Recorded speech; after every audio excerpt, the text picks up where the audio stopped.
Yes, people, we are back. I am a little cold, but we are back. And I would say what is happening to all that are joining us. Welcome back to the Little 12 Man Show. Big up Lee Biscuit, big up to Norm, big up Retro. Oh, as they said, no, big up to Norm. And big up Red Armchair Supporter, always there for me. I appreciate you guys. I'm always there for you as well. So hope that you are all doing well.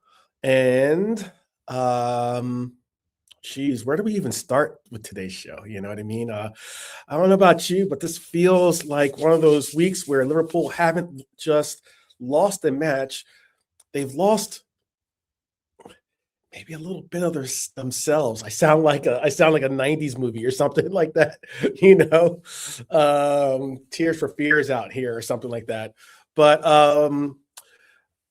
it is weird. It is weird because when you step back and look at everything that's been happening right now, the Robbo situation, even, I think something that's getting pretty much, glazed over, and that is the Elliott loan or the Elliott situation. And I feel really, really bad for Harvey Elliott in the sense of, as in terms of his career and what's going on with his football identity. And then you'd even go as far as the Bournemouth collapse and the talk of major surgery, meaning that's going to be performed on this club possibly in the summer.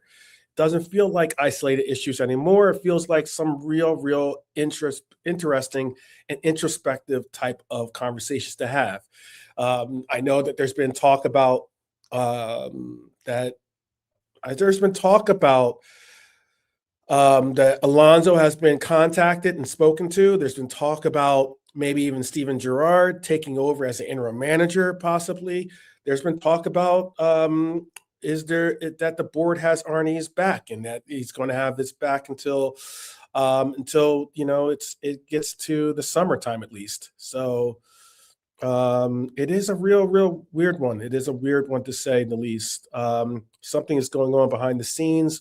What you don't know, I have no telescopic. I got you.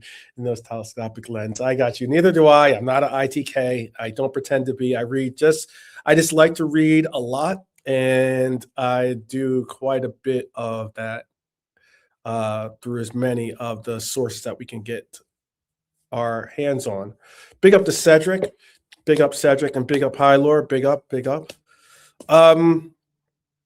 Like I said, though, it does feel like Norm is suggesting too, it does feel like symptoms of something bigger is happening here. It feels like a club that isn't quite sure who exactly it is right now. I know that we all know who we should be and who we are personally, but it is a real big question. Big up Abdul, by the way. Big up Abdul. And what I mean by it's a real big question is it's not bad, it's not broken, but it is drifting off course. The football isn't wretched, but it is certainly unentertaining. It is certainly uninspiring. I just feel like it's a difficult place to be because it's dangerous as well because we're an elite club and we can't allow for that drift to take place. So what I'm going to start off with in this segment, or my first segment of the day, is going to be talk about our captain. And what I mean by talk about our captain, this is actually introspection about our captain. It's about what he said, at least. And what Virgil van Dijk, when Virgil van Dijk talks, normally people tend to listen. Shout out to Nigel. Big up, Nigel. It's been a while. Hope that you're well, my friend. Definitely hope that you're well. And what I mean by we all tend to listen is because Virgil does keep it 100. He does really try to bring about telling it like it is. And I think every Liverpool fan should listen to him for what he has to say, because Virgil doesn't do emotional sound bites, in my opinion. He doesn't play to the gallery. He'll call you out to your face at times as well. He doesn't usually get involved in transfer conversations at all. But we did hear something from him, and that was when it came out that he said this publicly. He said Robbo is a very important member of our team, and I want him to stay. That's what Virgil van Dijk at least said, and that tells you something real is happening behind the scenes, because now we're getting reports that this deal to Spurs is starting to fall apart. And what it tells me is that, me personally at least, what it tells me is that inside the dressing room, Robbo still means something. He still matters, which is great to hear. Because I know sometimes people can find players that are getting a little bit long in the football tooth and, are so quick to push them out the door, and they don't recognize the fact that they have more to offer. Maybe not necessarily at the level that we expect from them or have seen from them on the pitch. But also certainly in the locker room, certainly in the ability to, bring up and continue to bring up the kind of characteristics that we all do and love. Let me see.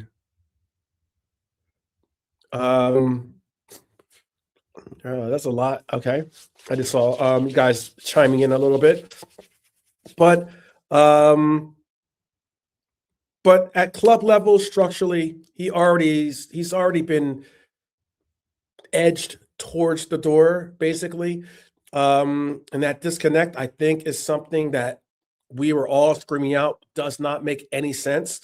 Not that we don't see that there is going to be a day that we're going to have to move on from Robbo as our left back, as our starting left back. We've already started to see that emerge with the essence of Kirkes starting to play better and starting to really make a real concerted pitch that he should be our starting left back. I'm not doubting that, and I never doubted that wouldn't eventually transpire into what we see. However, Robbo does know, you know what you get. He's what the article is with Robbo, and I get it.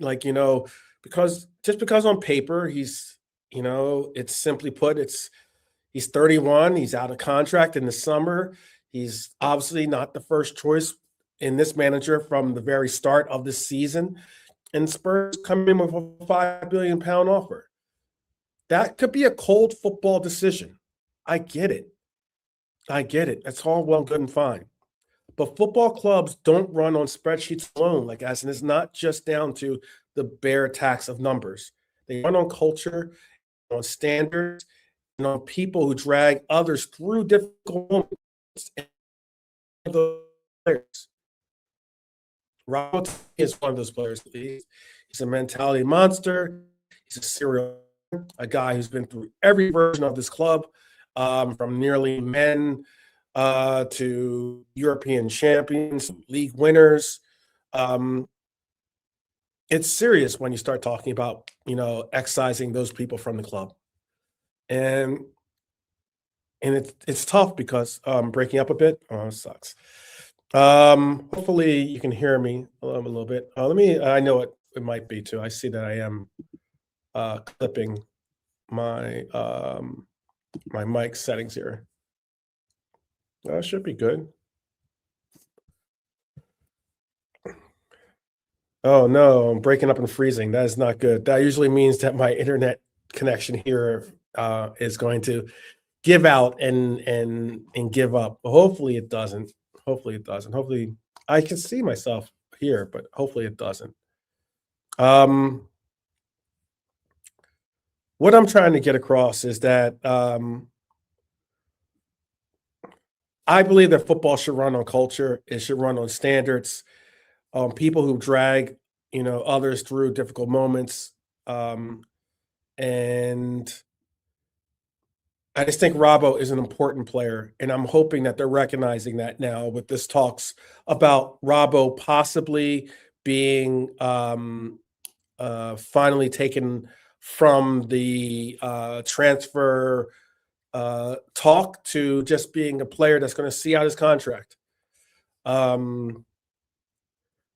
I think it's not. I don't think getting rid of Robbo. I don't think getting rid of Robbo for $5 million is worth it to me. I just don't. Um, I just don't. I mean, like when you're discussing selling him mid-season for the price of a backup goalkeeper, that should feel uncomfortable to all of us. And I think I'm not saying it because I don't think Robbo is untouchable, but I am saying it because Liverpool are already thin at positions, already lacking leadership depth, I believe, on this team. They're lacking that cutting edge of a player, that toughness and everything that Robbo brings to the fold. And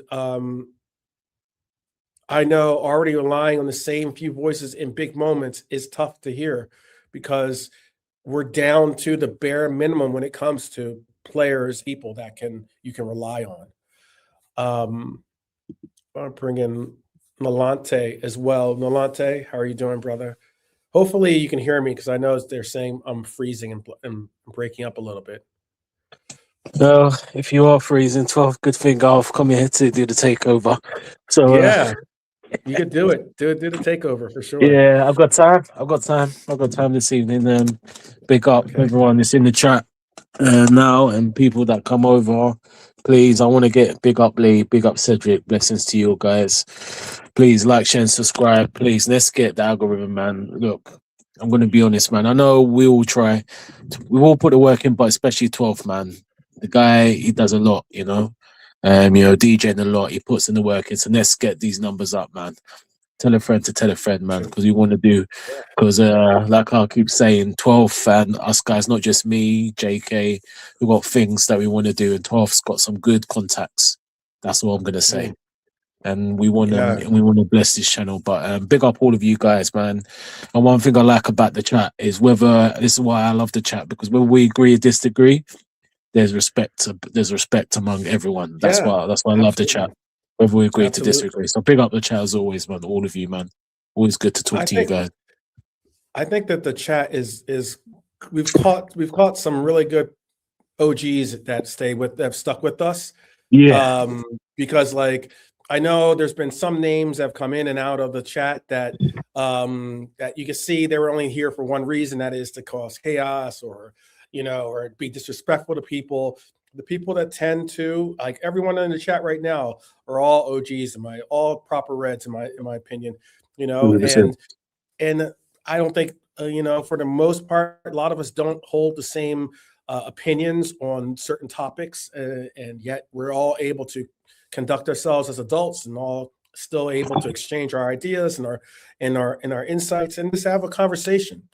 And just have an honest conversation. Yeah, that's very cool that you brought that up, because I will have I have a little segment that I was like on the I don't know if I was going to add or not add, but yeah, I'm going to give you a little insight to the interactions of me and my Lawrence McKenna journey, I guess you could call it, and the minions that defend him, that try to go at me just because I'm trying to bring up conversation that goes against what he has to say. So it was interesting.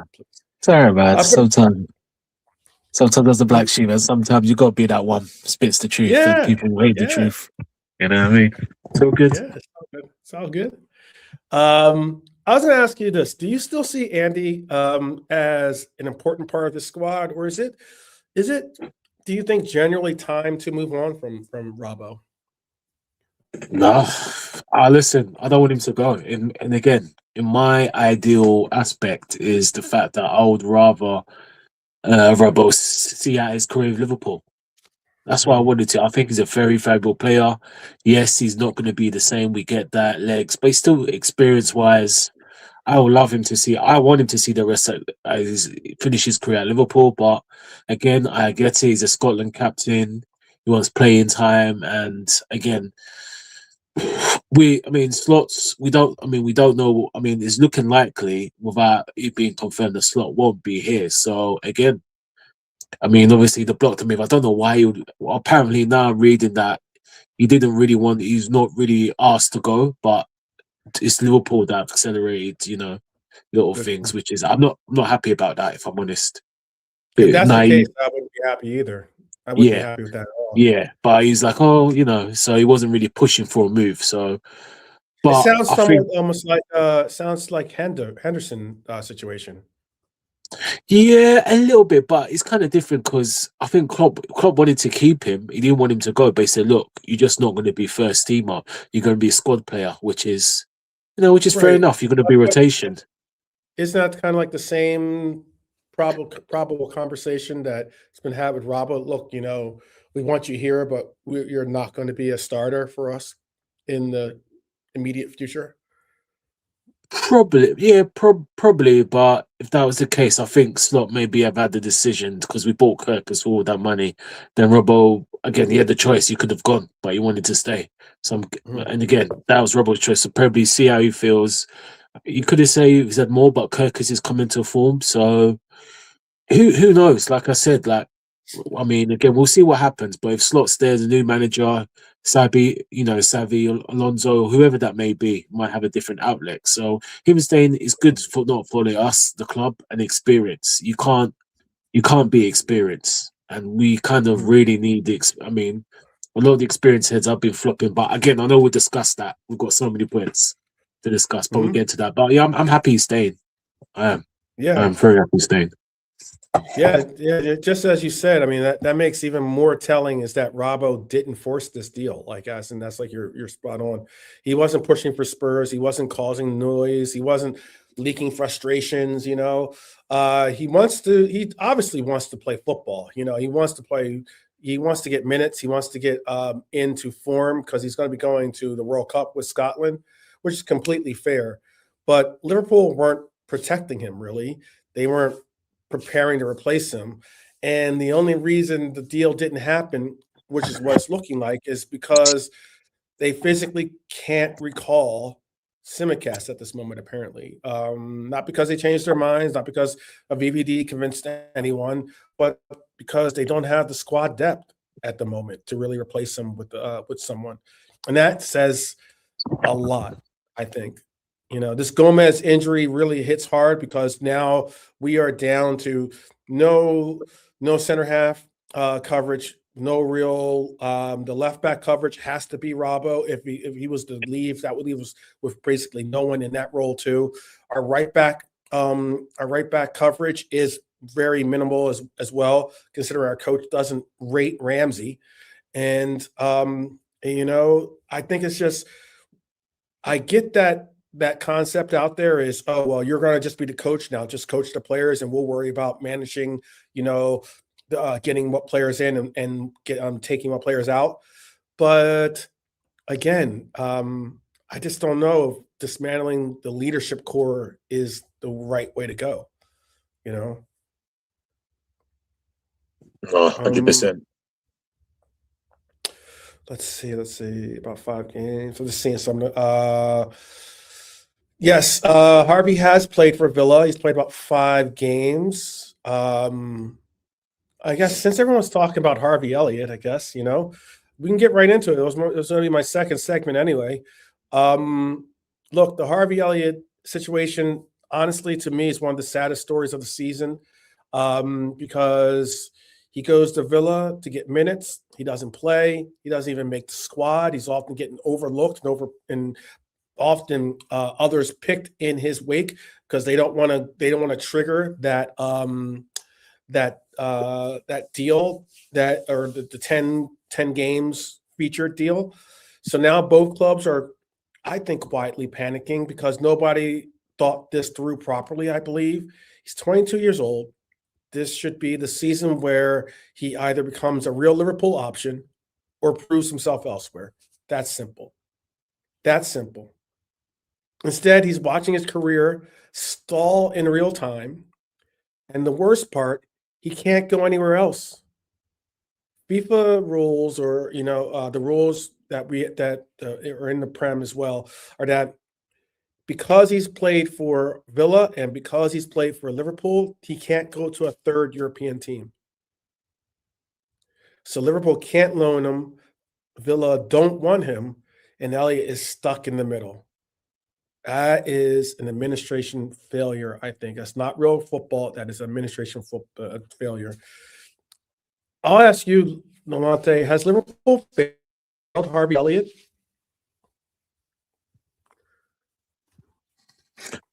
Have they failed? Have they failed Harvey Elliott, and have they possibly put a real pause on his development?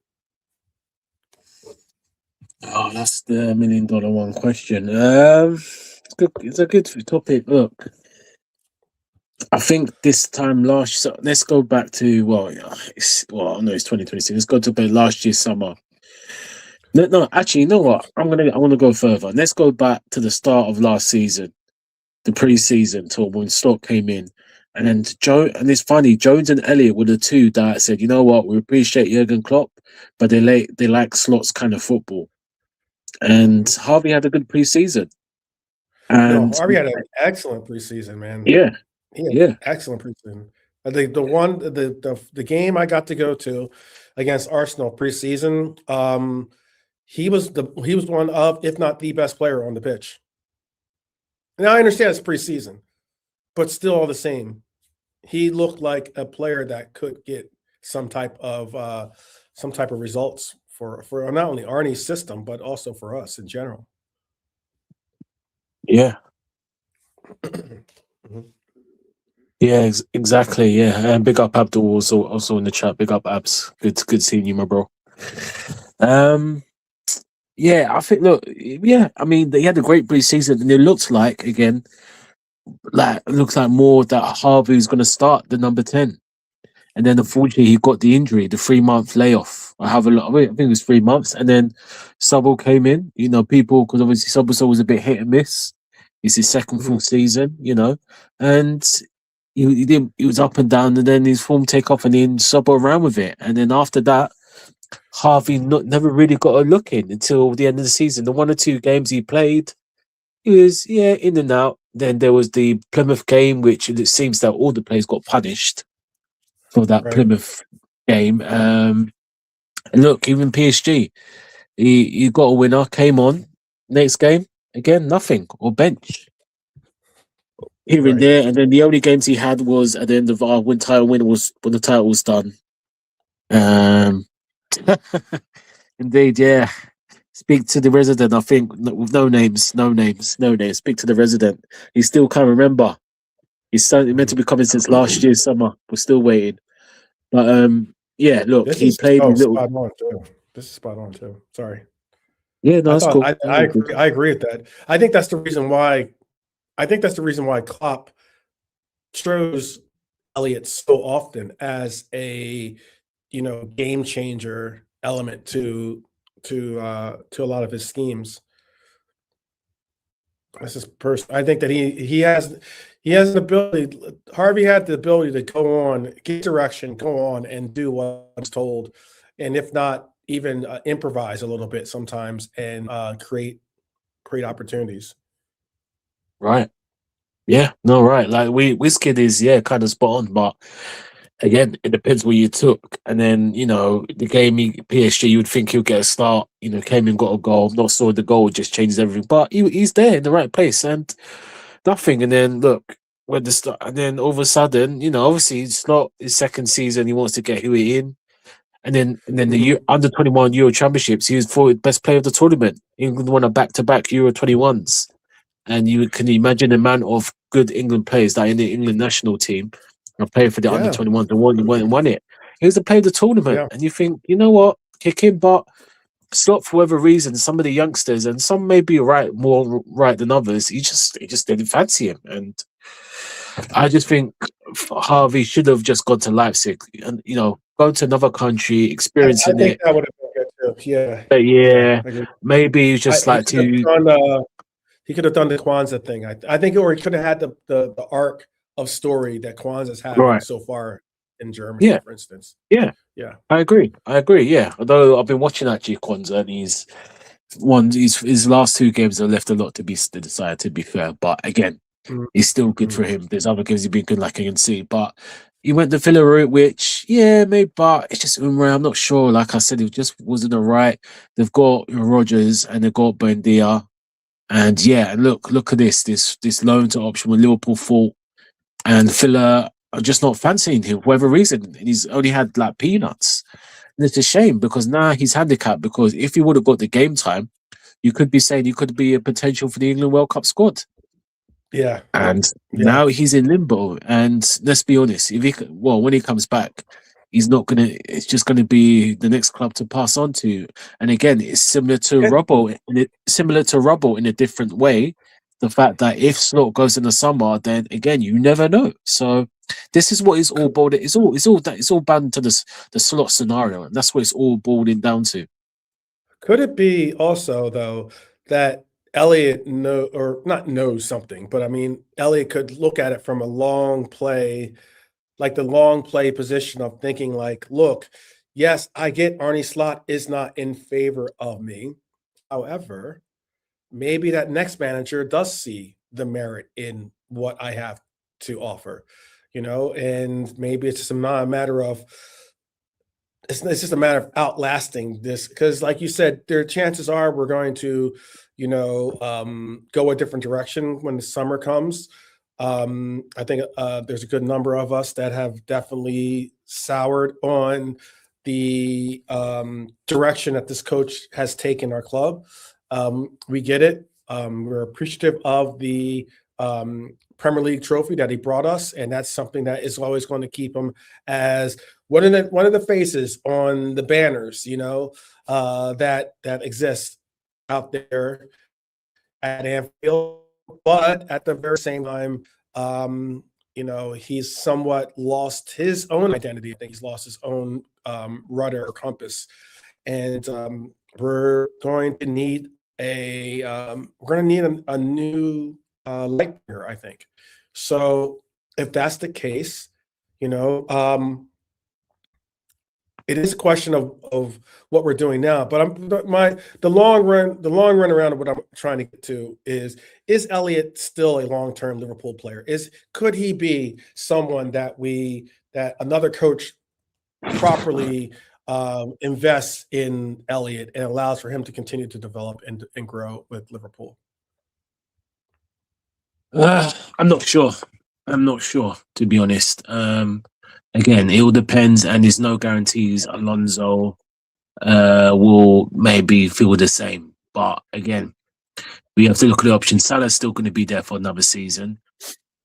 Again, is he going to get in the game time? No. I don't think he's He's not a right wing though. I don't think he's not. But he's not getting in the 10, is he? Because he's going to. There's Wirtz, there's Sobbo, McAllister to an extent will all be ahead of him if you want to play it that way. So it's very hard to see where I like Harvey where he gets in, but again, the only thing he's got a chance of is if Slot goes. That's it, and that's the only thing that can keep him at Liverpool right now, a future. So we just have to wait to be seen. Once that happens, there'll be more understanding. But even if he does, where's it? The only places, again, covering right wing to an extent, but again, it's apples and pears. If again, I'm just taking the quotes because it's apples, pears. You're going to choose Chiesa or him. So. Yeah, that's it, really. Well, I'll ask you this. Speaking of futures, then the next report that I had read and wanted to offer up for discussion was a report that suggested Liverpool are about to tear this squad apart again. It's just wild. Look, it's weird when you hear journalists start using the phrase major surgery, and that's what I saw in this article was about major surgery is about to be performed on Liverpool. And is that Daryl? Pick up Daryl, by the way.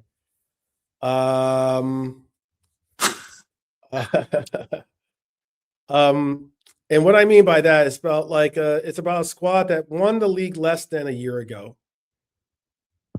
That alone should make you pause before you hear the word major surgery to your team, because that's not evolution. That's an administration failure. That is something that says you put together this squad thinking you're improving it, and by gutting it, you have taken out big parts of its soul. And that's what it is for me, at least at the moment.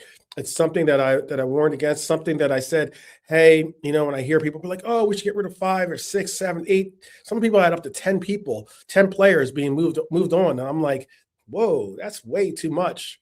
Like gradually changing and shifting players in and out of the team is one thing, but to just all of a sudden say, boom, here's 10 people, 10 players, that's a big sea change. So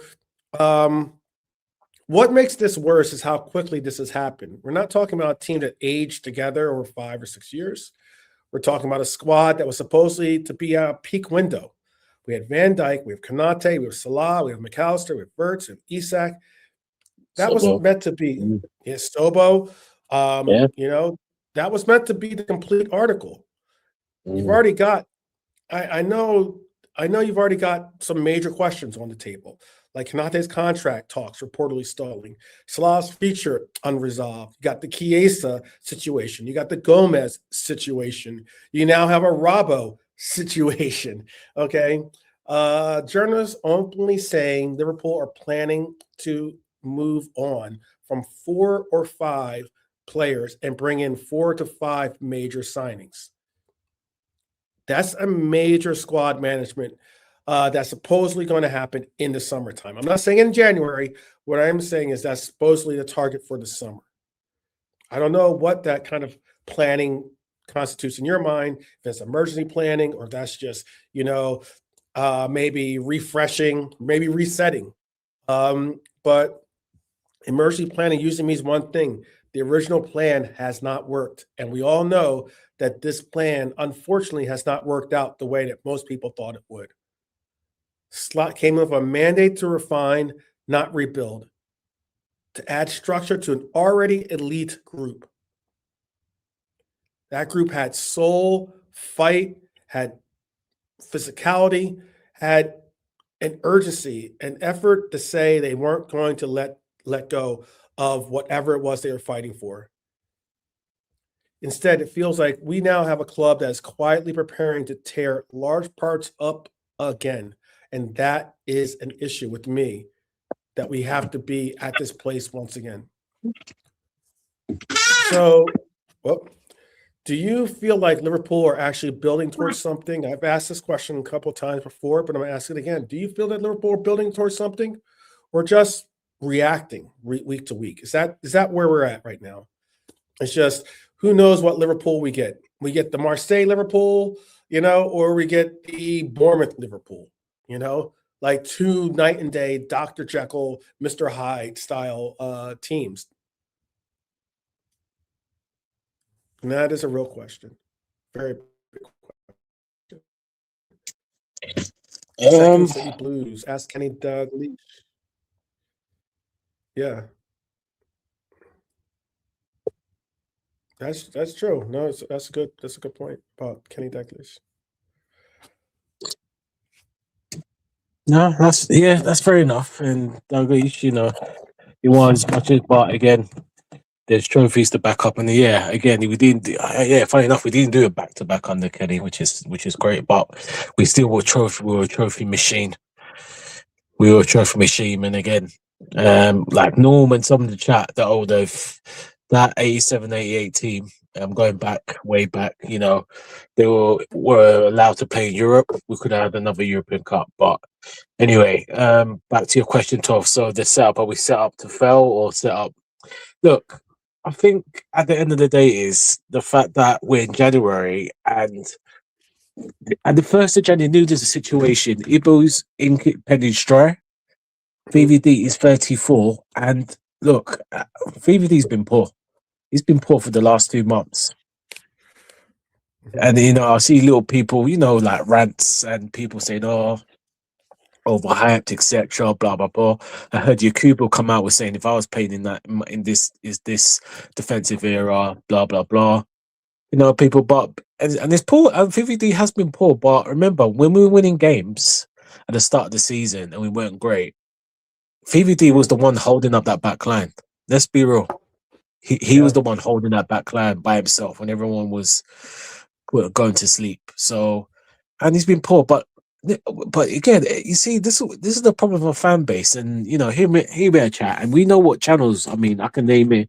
I can name you on the Copish, on Enz's channel, on other, and this is not a dig. I'm just saying, Enz on Crazy, my fellow Ghanaian brother. You know, the comments, man. They can't have a clear sense of mind. Listen, I'm a realistic Liverpool fan. I'm not. Hey, I just keep like me too. I'll just keep it 100%. You know what I mean? Just like when all the Slot outsters of the one lot said, "Oh, Slot out." Oh, the Oracles. Remember that, ladies and gentlemen, the Oracles. You can name the names. I don't mind. The Oracles. Oh, I knew this was going to happen. I saw this in February. February we were rubbish and blah blah blah. But how does a team that's rubbish win the league? No, don't get me wrong. We weren't fantastic in every game, but it's not exactly we were trash. If we were that bad, then we wouldn't win the league. But these are the oracles we got to deal with on other Liverpool stations. And this is weird. Like I said, some of the Liverpool fan base are becoming like Arsenal fans. But anyway, back to the matter, because I'm going off track. What you're saying. Look, at the end of the day, January. Look, first, Liverpool, FSG, Hughes and Edwards, more Hughes. They knew the situation. Armchair. Sorry, I'm coming on camera. Don't worry, because I'm going to be directed to some of these idiots. But anyway, big up Armchair. Exactly. Spot on. But look, they knew, like, you know, Joe's my guy and Slot hasn't used him right, in my opinion. But of course, his injury record. Eagles' pen's running dry. Right. No, mate. Don't worry, mate. No, I'm coming to Liverpool in April. Don't you worry, mate. I'm coming to Liverpool in April. We'll speak. Yeah. Listen. This is what you guys, man. Like I said, the realist people. We can discuss things. We can disagree, but we don't go over the top. Like I think we know the names, ladies and gentlemen. We know the names. Like I said, but they knew about Ibu. They knew about VVD. He's 34. He's been playing non-stop for the last 3 years. Last 3 years, VVD has been playing non-stop. We all know though that I mean, some of us maybe we could play for the next. Whatever your favorite sport is, football, tennis, etc. You can play non-stop, but sometimes there's fatigue, burnout, and he has not been rested. No, he hasn't. So of course he's going to have a drop-off. And look at us now; we're playing Endo. But we already knew this, don't we? I think all of us, we all knew this. But why are they not? Regardless of slots in or out, get the defender in, because right now we are at risk. We are at risk, and it's sad to say, we are at risk of not finishing in the top 5 for Champions League. Can you imagine how embarrassing that is? Winning the league last season to a £450 million December squad, and that's what I said. I lost some money. I lost some money the other day because of this team. Can you imagine that? 450. I said at the start, I don't want no excuses. I don't care if injuries. I'm looking for back-to-back. And the fact that us thinking that, to week 450 million, and then look, and let's get back to what I said, what I was joking about in the chat 12 when we're joking in our group chat. I mean, you think after the game they say, you know what, and of course you got to talk, and it's kind of frustrating when you're not doing well, brother. The captain and your manager are talking about wind and fatigue. Wind and fatigue. Can you believe that? Oh my God! Listen, mate. If I'm late for work, I'll just blame it on my alarm clock, shall I? When it rang the bell, and I'll just go, I'm tired. Blame it on the phone. Blame it on the alarm clock. Just blame it. Can you believe late that? For work or something like that, blame my phone, didn't it, 12, didn't it? Yeah, that's what it was. What are we doing here? What are we doing here? Wind and fatigue. From the captain of our football club and the manager. You're talking about fatigue when you've got a 23-man squad. And yes, we have injuries, but I'm sorry. That is no excuse. Bournemouth, on the other hand, Bournemouth, on the other hand, have had half the squad missing against us and still battered us. The Tavernier, Clivert was out. They've got one or two others. Some of the defenders are out. Half the squad is missing. And but do you hear any excuses from Uriola? No. So what are we doing here? This is the standard. We're using wind and fatigue as an excuse. I mean, I'm sorry. I got this weird image of Slot of Slot. Maybe I need to make up a meme for it and just do it to Shaggy. Wasn't me, because that's all I can think of. It's like Yeah. whenever someone asks him for accountability, he's like, wasn't me. Yeah. When I saw the wind over, it wasn't me. Wasn't me. It wasn't me. When the wind blows, it wasn't me. Wasn't me. It wasn't me. Oh my god! I mean, can you just make this up even more? It's just ridiculous. It's ridiculous. Honestly, Oh, man. Saw it was a low block. Wasn't me. No. it was exactly it. Yeah. The 10-man behind the ball. It wasn't me. Wasn't me. It wasn't me. Oh man. Oh, I'm about to cry. This so Oh my god! It wasn't me, guys. He had the wind blew in his bald head. It wasn't me. Oh man. Oh my god! Can you believe that, ladies and gentlemen? Bald head. It wasn't me. Jeez, Lord of rice and peas. What are we doing here? What are we doing here? And wait, actually, before you go on, let me just show something, right? Well, I know this is not going to go out, but this badge, everyone can see that, yeah? Can someone, or Norm, you're close to the ground, can someone email or just drop out Anfield and just let them know, ask these players, what does this badge mean? What does this team mean? That's all. Yeah, it's a big question. It's a big question mark because right now I don't see a clear footballing. There's no football identity with this club right now that matches the one that we hold the club at. I think that's the problem. We don't have a settled defensive structure.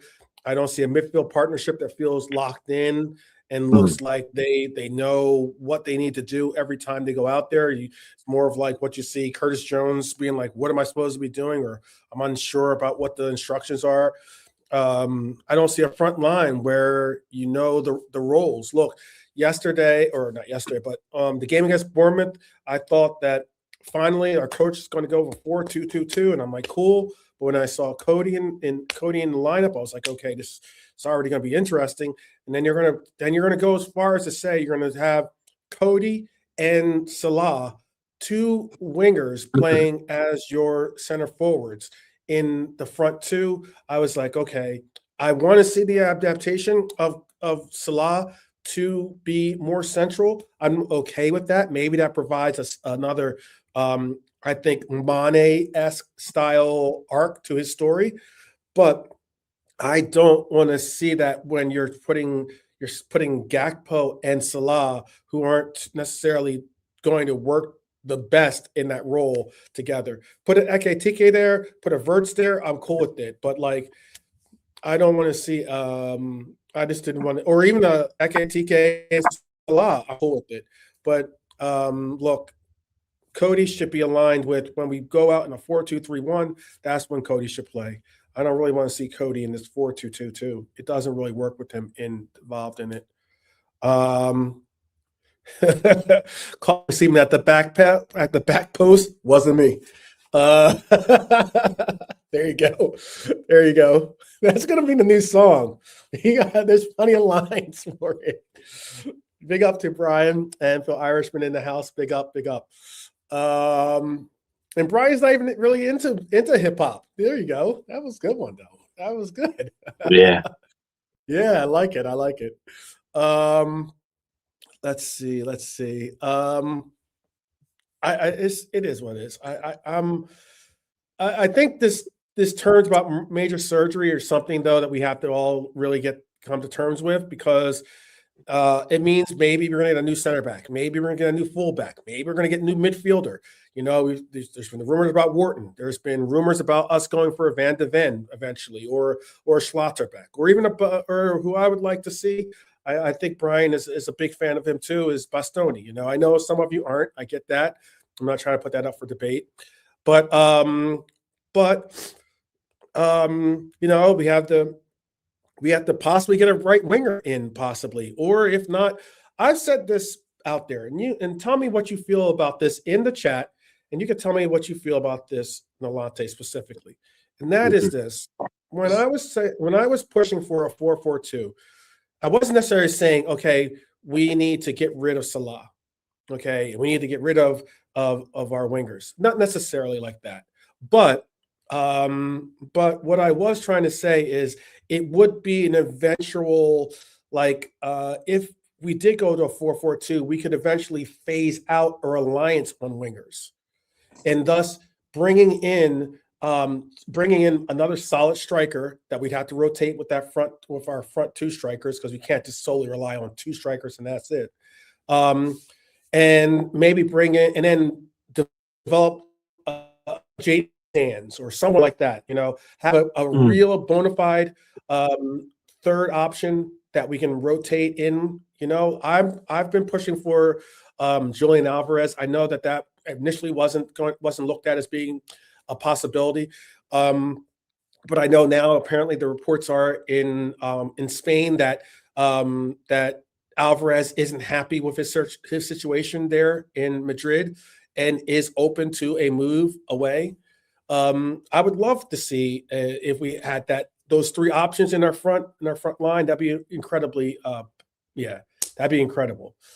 But again, it's going to cost a lot of money. Not as much as people think, too. By the way, apparently the number that was being offered out there was 85 million euros.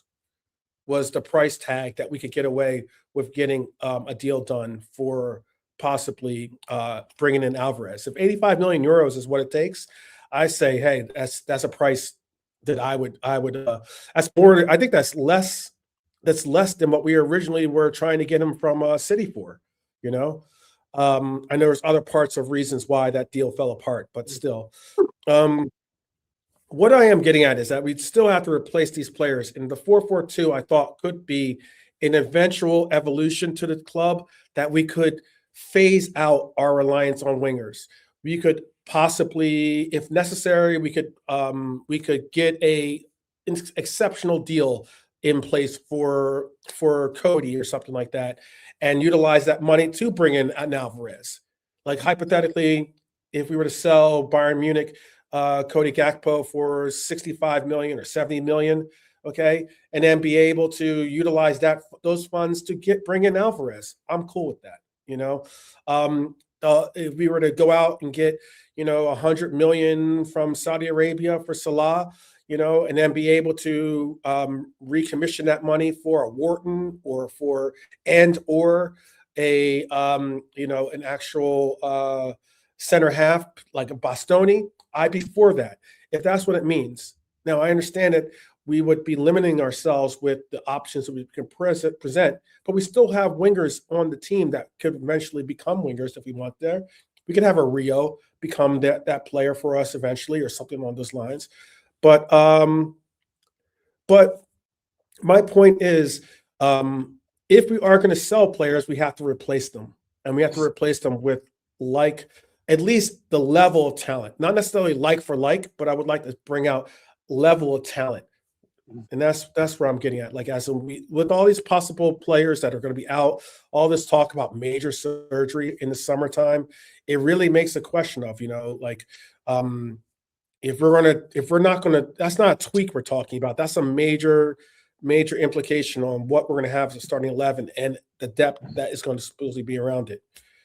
And I don't know about you, but that's the approach I would take towards it, is trying to create something that presents us with the best options to win.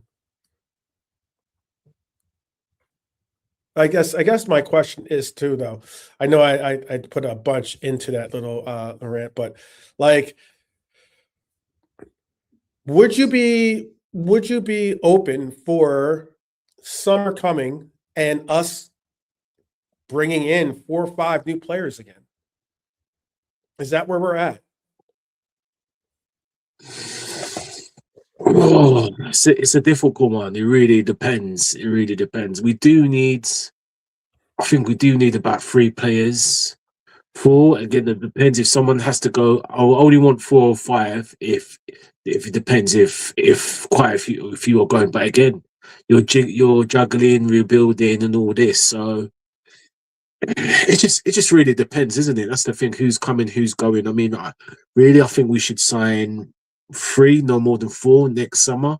But again, everything is a question mark. We don't know if Arne, again, we don't know if Arnie's going to be there. And then the new manager, well, again, whoever it is, Alonso, etc., they're going to want this and that. And it's just, and I was saying on Brian's show yesterday, big up Brian, look, with all Liverpool fans who come from desperation, some born in 2000, 90, etc., etc. Like I said, we've seen the dynasty, but the Premiership has been existed since 1992, and I know there's exceptions and great teams, etc. But we've only won 2 Premier Leagues in 30 years. 2 Premier Leagues in 30 years, and that's not good for a club for Liverpool sizes. Now, people can disagree with me, which is I can understand that circumstances, or United, Blackburn, Jose, Rafa, money, owners, etc., Pep, etc. But we've had good enough teams through the Premier League to have already won the Premier League long before Klopp, and even Klopp, again.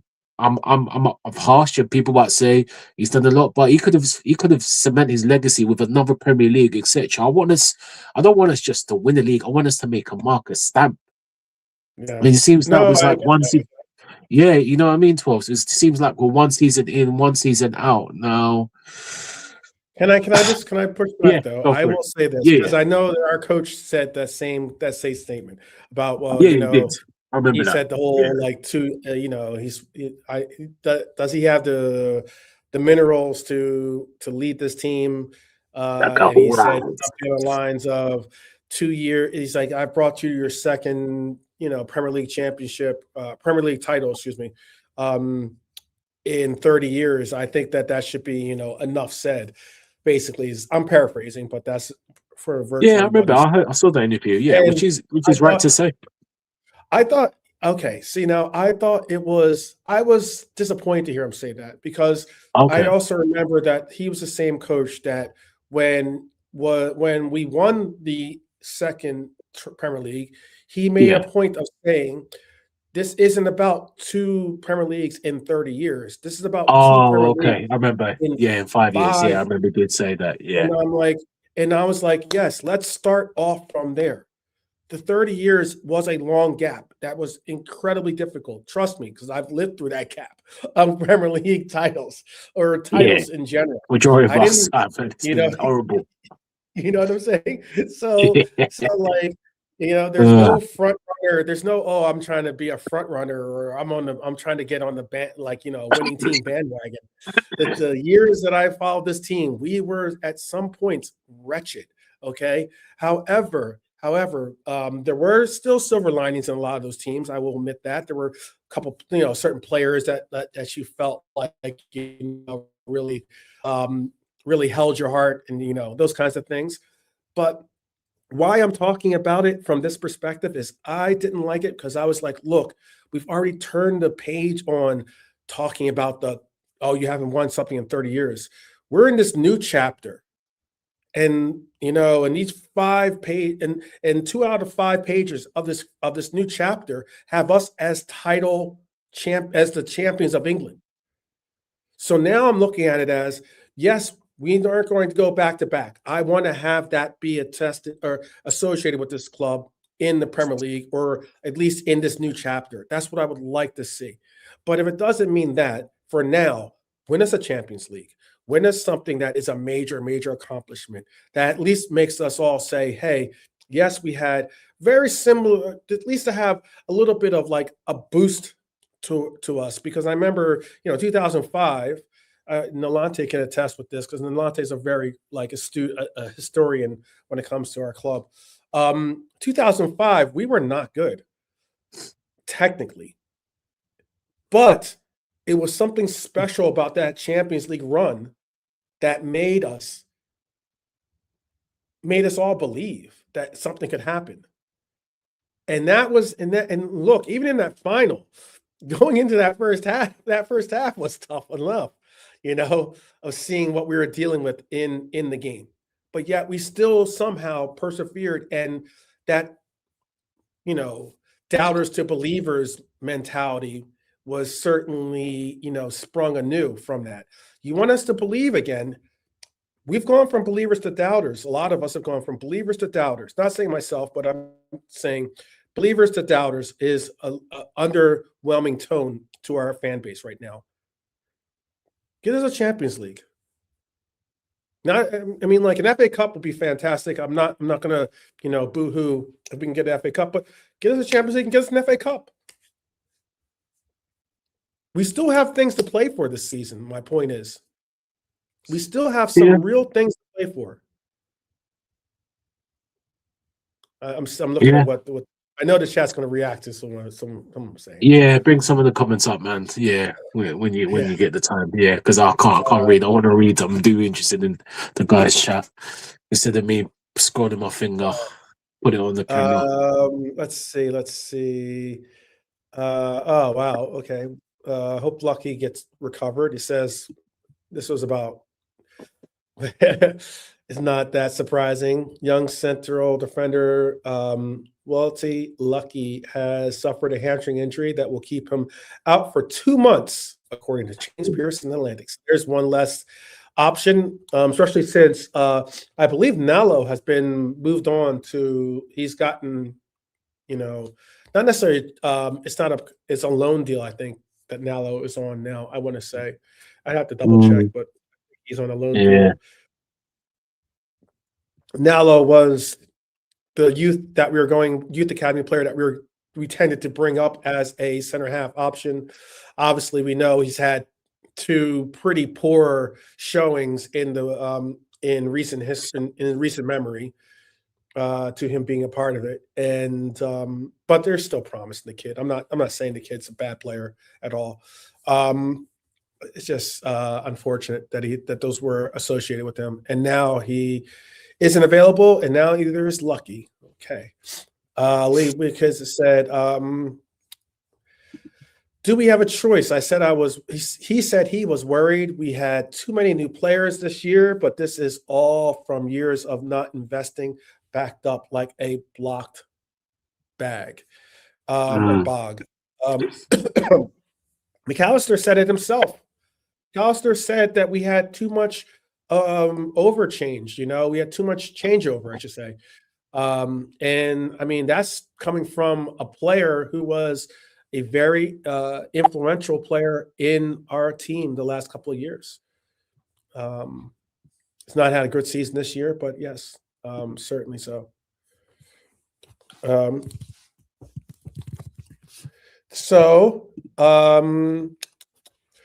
Let's see. Some other comments here. Whiz, you're so right. Whiz. Norm is saying you don't build teams like that, not doing anything, then going mad in one window. I agree. I wasn't, don't get me wrong. I wasn't saying, how dare they bring in Isak, or how dare they were bringing in some very, very, talented players. But I just thought that it was a lot of changeover. And I think that some of the players, where we took passes on paying them more money, or maybe giving them extensions to their contracts, we should have actually put a little bit more concentration on keeping the core fitted to be what we knew it to be. Let's see. Lee and his obsession with a small squad, half of whom he won't play, then saying we're fatigued is infuriating. I understand that. I know people have often talked about Arne Slot and his obsession of, and a lot of coaches have this obsession. I'm not saying Arne Slot is unique in this regard, but wanting to keep a pretty much core squad of players, or core fixture of players that he calls upon and gets as his starting 11. That's understandable, but then to boo-hoo about not having depth is kind of silly. It's beggars belief, says Red Armchair Supporter. I'm not going to say what Norm is talking about. Nigel is saying absolutely 12. Plenty to look forward to. I hope so, my friend. I hope so, Nigel. Big up to Jimmy. Big up, big up. Good to see you. Let's see. If we dared to call this season a title defending season, it sure as heck must be one of the poorest defending in all of the league's history, and that's after only spending 483 million euros last summer. I would go as far as to say it is a it's definitely a poor defense of our title. I'm not going to dispute that, but I wouldn't say it's the worst. It is not the worst, but it is very poor. We still have to see the year out before we say it's the worst, I think. Nigel says, loved FA Cup, by the way. Loads of memories, loads of LFC memories. Yeah, I would love to look if we can. I'll ask the chat this. Not, I know this isn't a Arne Slot in or out, but if he was to win the Champions League and the FA Cup, would that make you say he deserves to have another season to get it right in the Premier League? Or are you to the point where you're just saying, you know what, maybe a fresh start is more, thank you, but maybe a fresh start is something that we would need for our coaching needs, especially if certain coaches are available that were highly sought after coaches, like your Enrique's or your Alonso's. If they're available come summertime, would that change your opinion to say, thank you for the memories, thank you for your service, but we're going to move on to another manager? 2 trophies plus top 4 is job done, says Nigel. Okay. All right. Let's see. High Lore is talking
Apologies, ladies and gentlemen. I'm taking over this show now since 12 has done the disappearing acts. Apologies. I might sing you guys a song. Who was sing a long time with Nolante? Go on, please. Please, can we get the likes up? Sing a long time. We'll meet again. Don't know how, no when. Okay. All right. Let me jump back in before it's crazy. There you go. See, I told you I could bring 12 back. See, mission accomplished. Mission accomplished. Yeah. Hopefully, there's some people who are looking forward to your singing. I see. But, Thank you, guys. Thank you, Wizkid. I like the nice message you put in the chat. All right. So I know. Sorry for that. Sometimes, for some reason, the internet here has been kind of on some Cal settings. Cal always has horrible internet. Oh yeah, he's horrible. Yeah, horrible settings. So, yeah. All right. Well, how about we just talk about the Bournemouth reaction, basically, and how I think that match brought off the illusion of an unbeaten streak meaning something for us.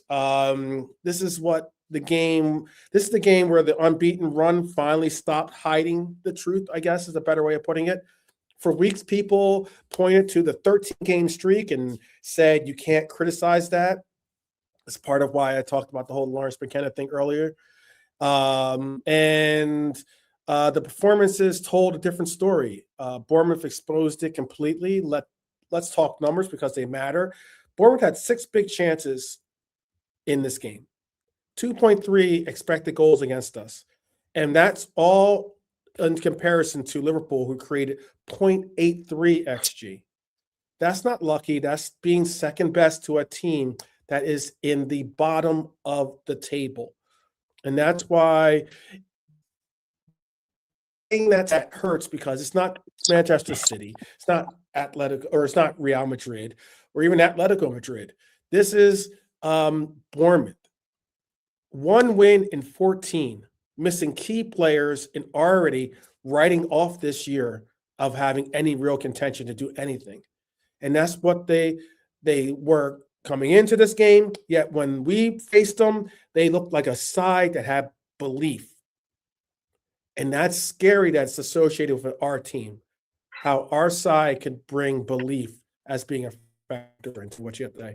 So I'll go as far as to say, I know that a lot of people probably chimed out when my internet went out, but I'll ask you this. Do you think that Liverpool still intimidate teams? Do you think that there's still a fear factor when it comes to our team, Nolante?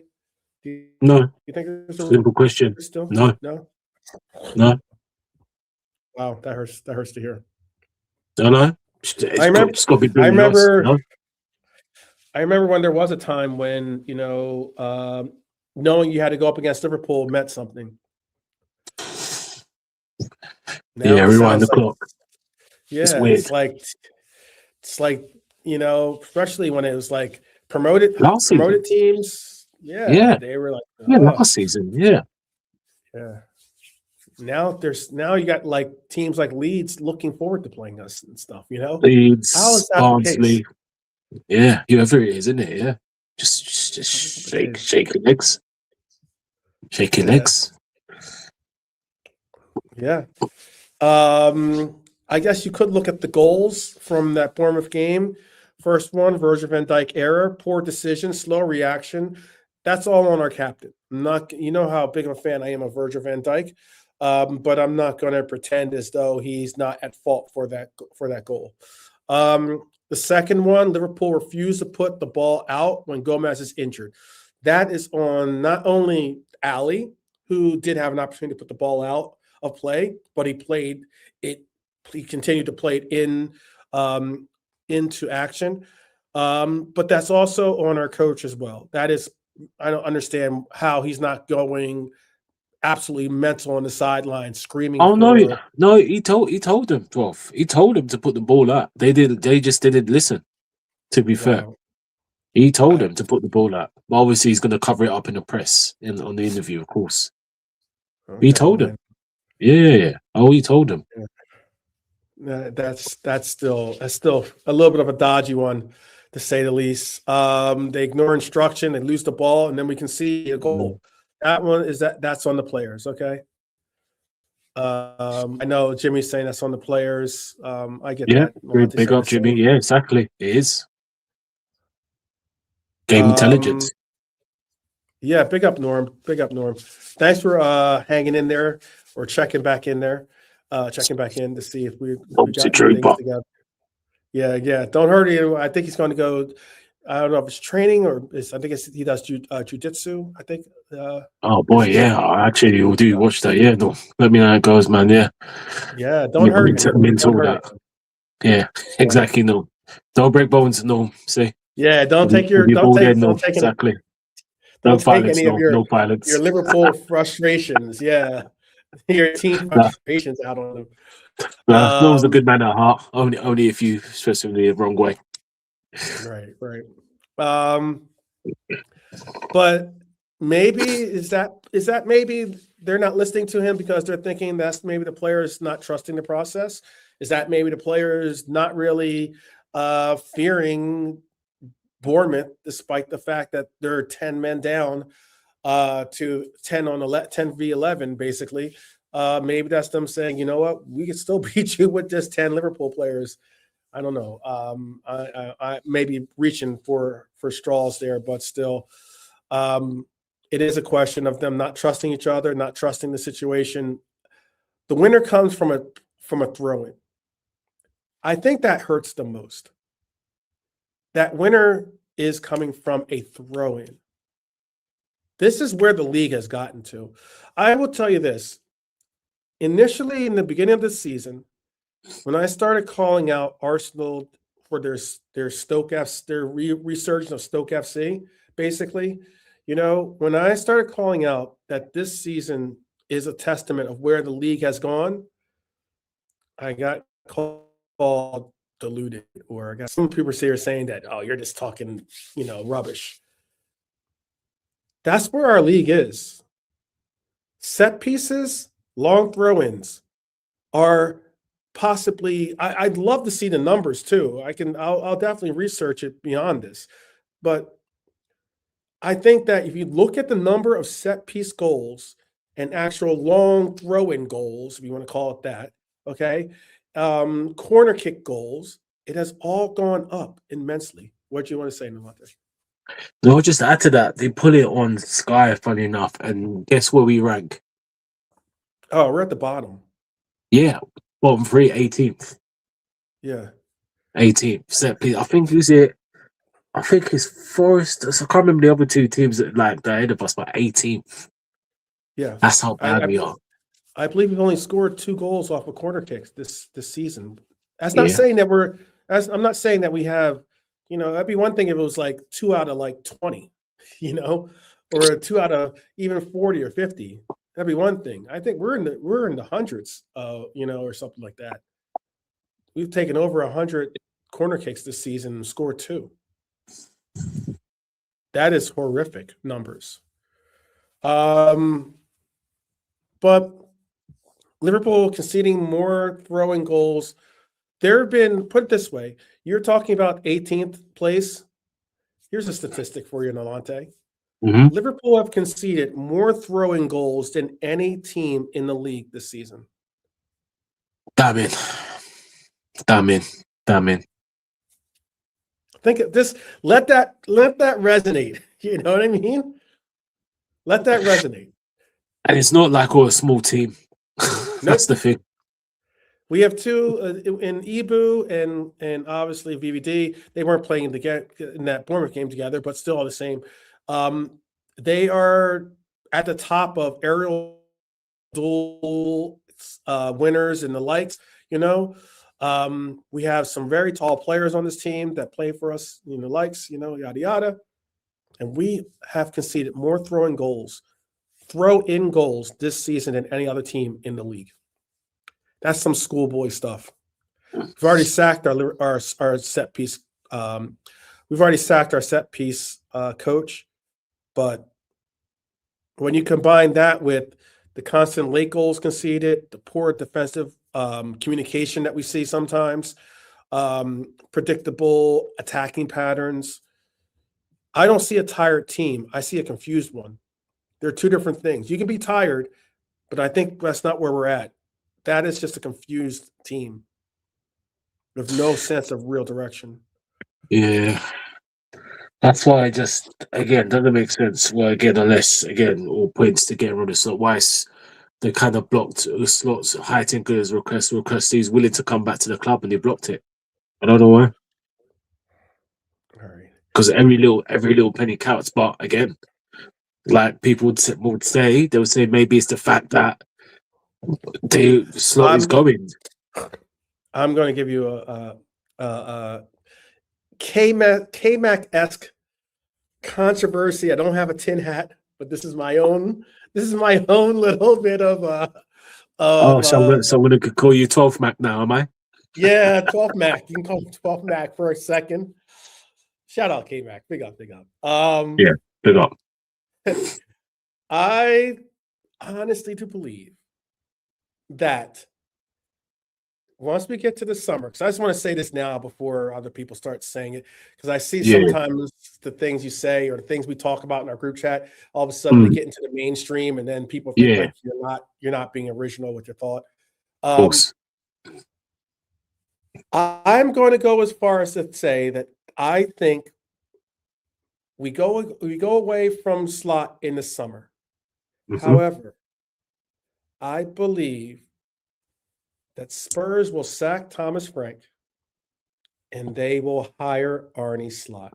Wow. And obviously he originally, they interviewed him before us and he turned them down. Yep.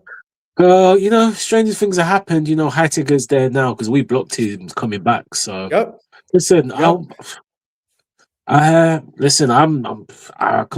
mad at that little rumor of 12. I'm not mad. It all kind of. That's not even a rumor. That's just me. That's just me thinking. That's just my thought. Thinking it. I mean, listen, stranger things have happened. I mean, you won't be I won't be surprised because they're quite keen on him just before we got in. So he turned them down.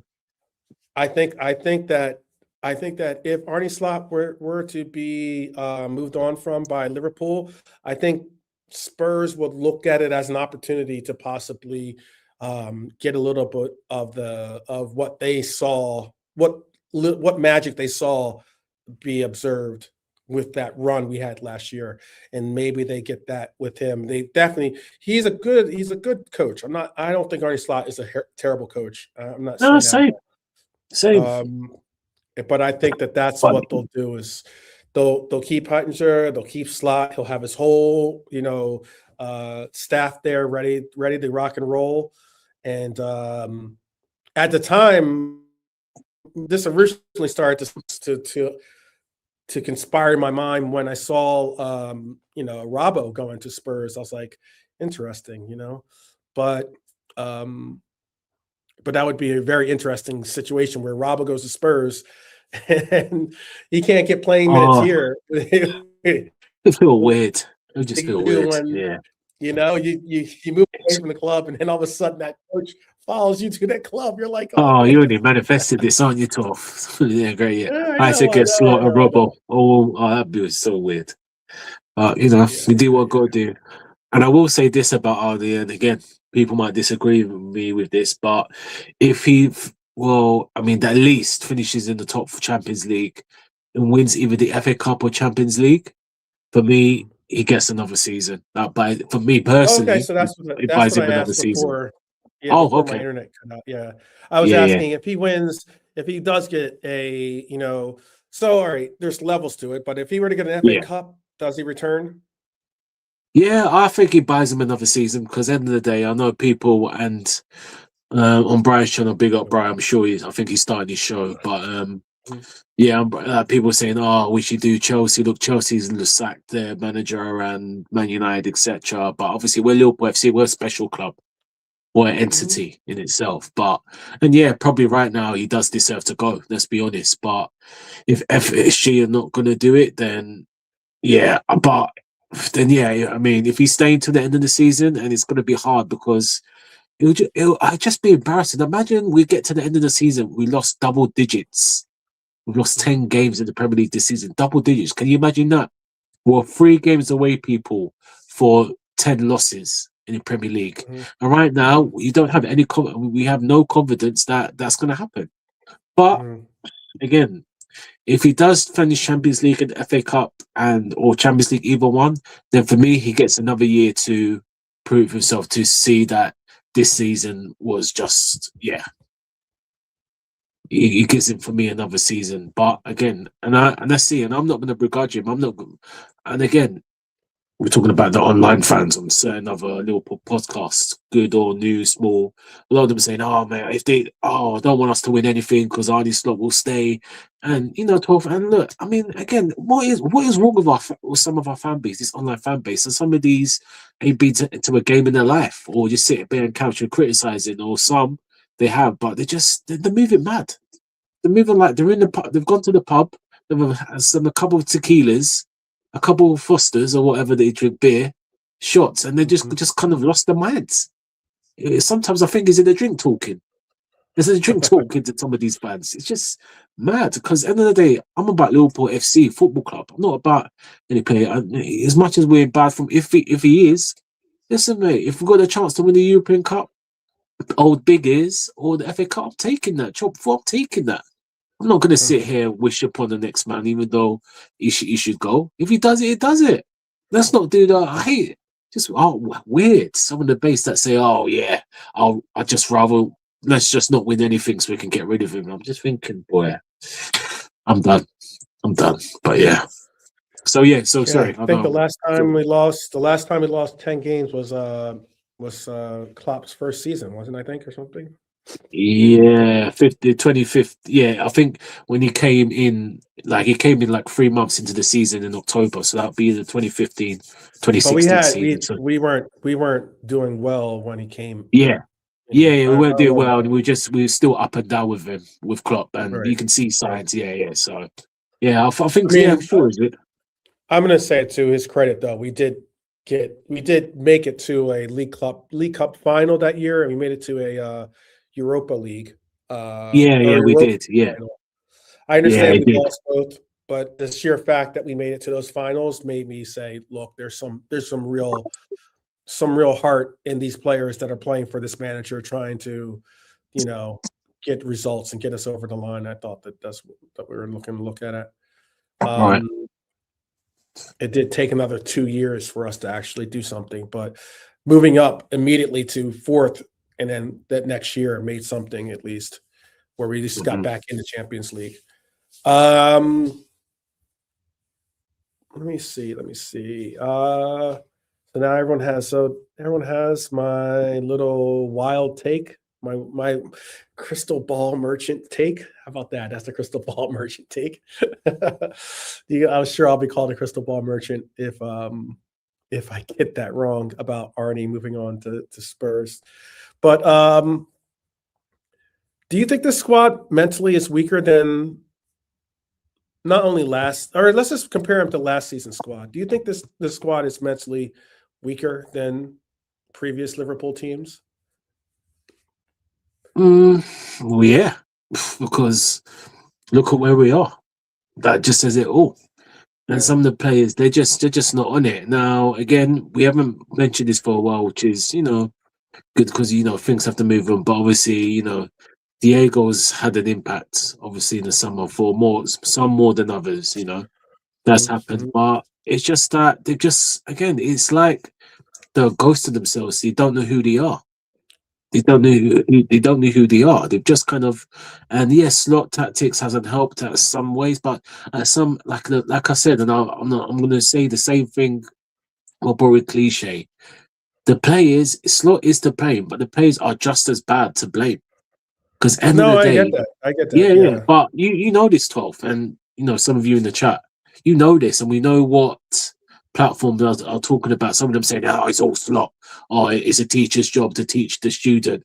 A teacher can teach the student, but if the student don't get the right grades, whose fault is it? How Is about it the this? teacher's fault? If the student's not listening and they're not doing Yeah, what the teacher has right, asked them, what are they doing there in the first place then? right, exactly. Yeah, The coach makes the decision to put those players in the position in the roles that they have. So like yeah, that's it. But when they're on the pitch, it's down to the student or the player making the right decisions. Slot can't kick the ball out of bounds. I get that, but any player should know that you're man down.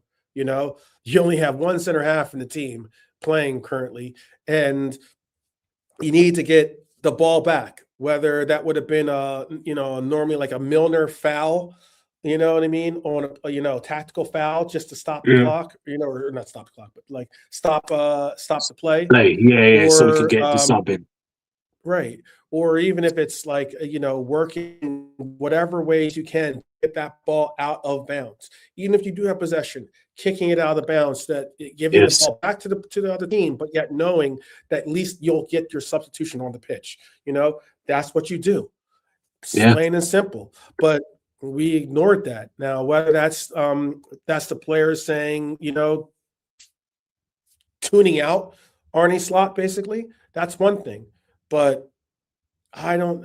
It's why this Qarabag this Qarabag fixture is even more intriguing to me now, mm, because we do have some games that are going to be difficult games, very very difficult games after the Qarabag game.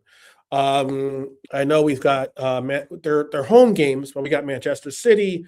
Um, who else do we have coming up? We have hold on, let me pull up yeah. the actual. I know we have a run of 3 games after Qarabag. Are very, very tough for us. So we have the Qarabag game, right? We have the Qarabag game, but then after that we have Newcastle. That is, I don't know what's up with Newcastle. Thank you, Lewis Kid. We have Newcastle after that. Newcastle is a talented team. I'm not going to lie. They are a talented team. I don't know what's up with them. In Eddie Howe, they trust, maybe to their detriment. And we just saw them come up against a Villa team at home and lose 2-0. A lot of people had that game a lot closer. Obviously, it did not go that direction. Then after Newcastle, we have Manchester City at home once again. 2 back-to-back home games against 2 formidable teams. We should have revenge on our minds against City because they absolutely embarrassed us at the Etihad. They embarrassed us at the Etihad. They had some definitely lucky circumstances, evolve into them getting goals, but that's tough. And then we have Sunderland away. Once again, the reason why I pick up Sunderland is like they Oof. are at home and away. They're 2 different teams. At home, they are a talented bunch. They show up and they play for their fans. That's why Qarabag, I'm hoping that we don't put all our eggs in the Qarabag basket and then forget about those last 3 games. Because if we go out and lose those 3 games, we are not only done with top 4, you could throw probably top 5 out of the bag too. Because the teams that we're chasing will certainly push ahead of us, most likely. But again, that Qarabag fixture is important. It's because this game is a psychological checkmate. Excuse me, not because of the opposition, but because of qualification. And it's because it's what we all want it to represent. Is, yes, we've suffered in the Prem, but there's something left for us to get in that Champions League. It's why, like, it sounds weird, but I am more focused on our Champions League games than I am the Premier League games, because the Champions League is one of the few bright apples there that we could possibly grab to make this season worth talking about. So right now, I'm sure every Liverpool match feels like it's, balancing itself on a knife edge, if you want to call it that. But one mistake and heads drop, I get it. One setback and structure collapses, I get it. Even one bad moment and confidence you can see get depleted. Like we've gone from Marseille, top of the world, to like, as soon as you hear that, we saw that first go into Bournemouth, we're all like, ooh, let's maybe sit down and hopefully get back to where we need to be. Qarabag is going to be a little bit more of a difficult matchup than we think, because I'm hoping that we don't look past Qarabag and allow for them to and play to their standards or play to their levels and allow for them to get a result in this. That's my point. Because they'll sit deep, they'll wait, they'll counter, they'll test our patience like other teams have. And this season, that tone is exactly what has gotten other opposition teams results. So I'm going to ask you, Nalante, do you trust this Liverpool side to control a game? This game upcoming or any game in general? Do you think that we have the ability to control games any longer? Well, we do, but it's just whether we do, that is the question. That point blank. I mean, we'll beat Qarabag. As much as we've been frustrating, somehow in the Champions League would be better, apart from that PSV debacle where we got smoked up like Sesame Street on the Frozen 150 something street or whatever. But yeah, we got smoked up like a fried bacon and eggs in the morning when you make breakfast. Cheese, we got smoked. Tell you, man, the fire cooker was on hot. Not for us, for PSV. But yeah, listen, if we can't beat Qarabag with whatever team we put out with, then let us struggle in the playoffs. So I believe we'll get the job done, however way eventually, even if the performance is not great. Because I know from what I remember, if we finish top four, then the last 16 of quarterfinals, the second leg is away, I believe. No, second leg is at home. Sorry. At home, yeah. Yeah, home, yeah. And then the semi-finals, our first leg, we don't get that advantage. So, so I've no problem about Qarabag. I'm not Qarabag or carrier bag or paper bag or quack bag, whatever it is. Just a bag. Right. Just Q bag. It's going to be Q bag. Tea bag. You know what I mean? What we're doing here. But my concern is more the Premier League fixtures because, boy, if we can't pick any points, or again, if there's another one of the boring draws against Newcastle, City, and Sunderland, oh my Lord. Yeah. United, Old Toilet are ahead of us. I mean, I don't know, man.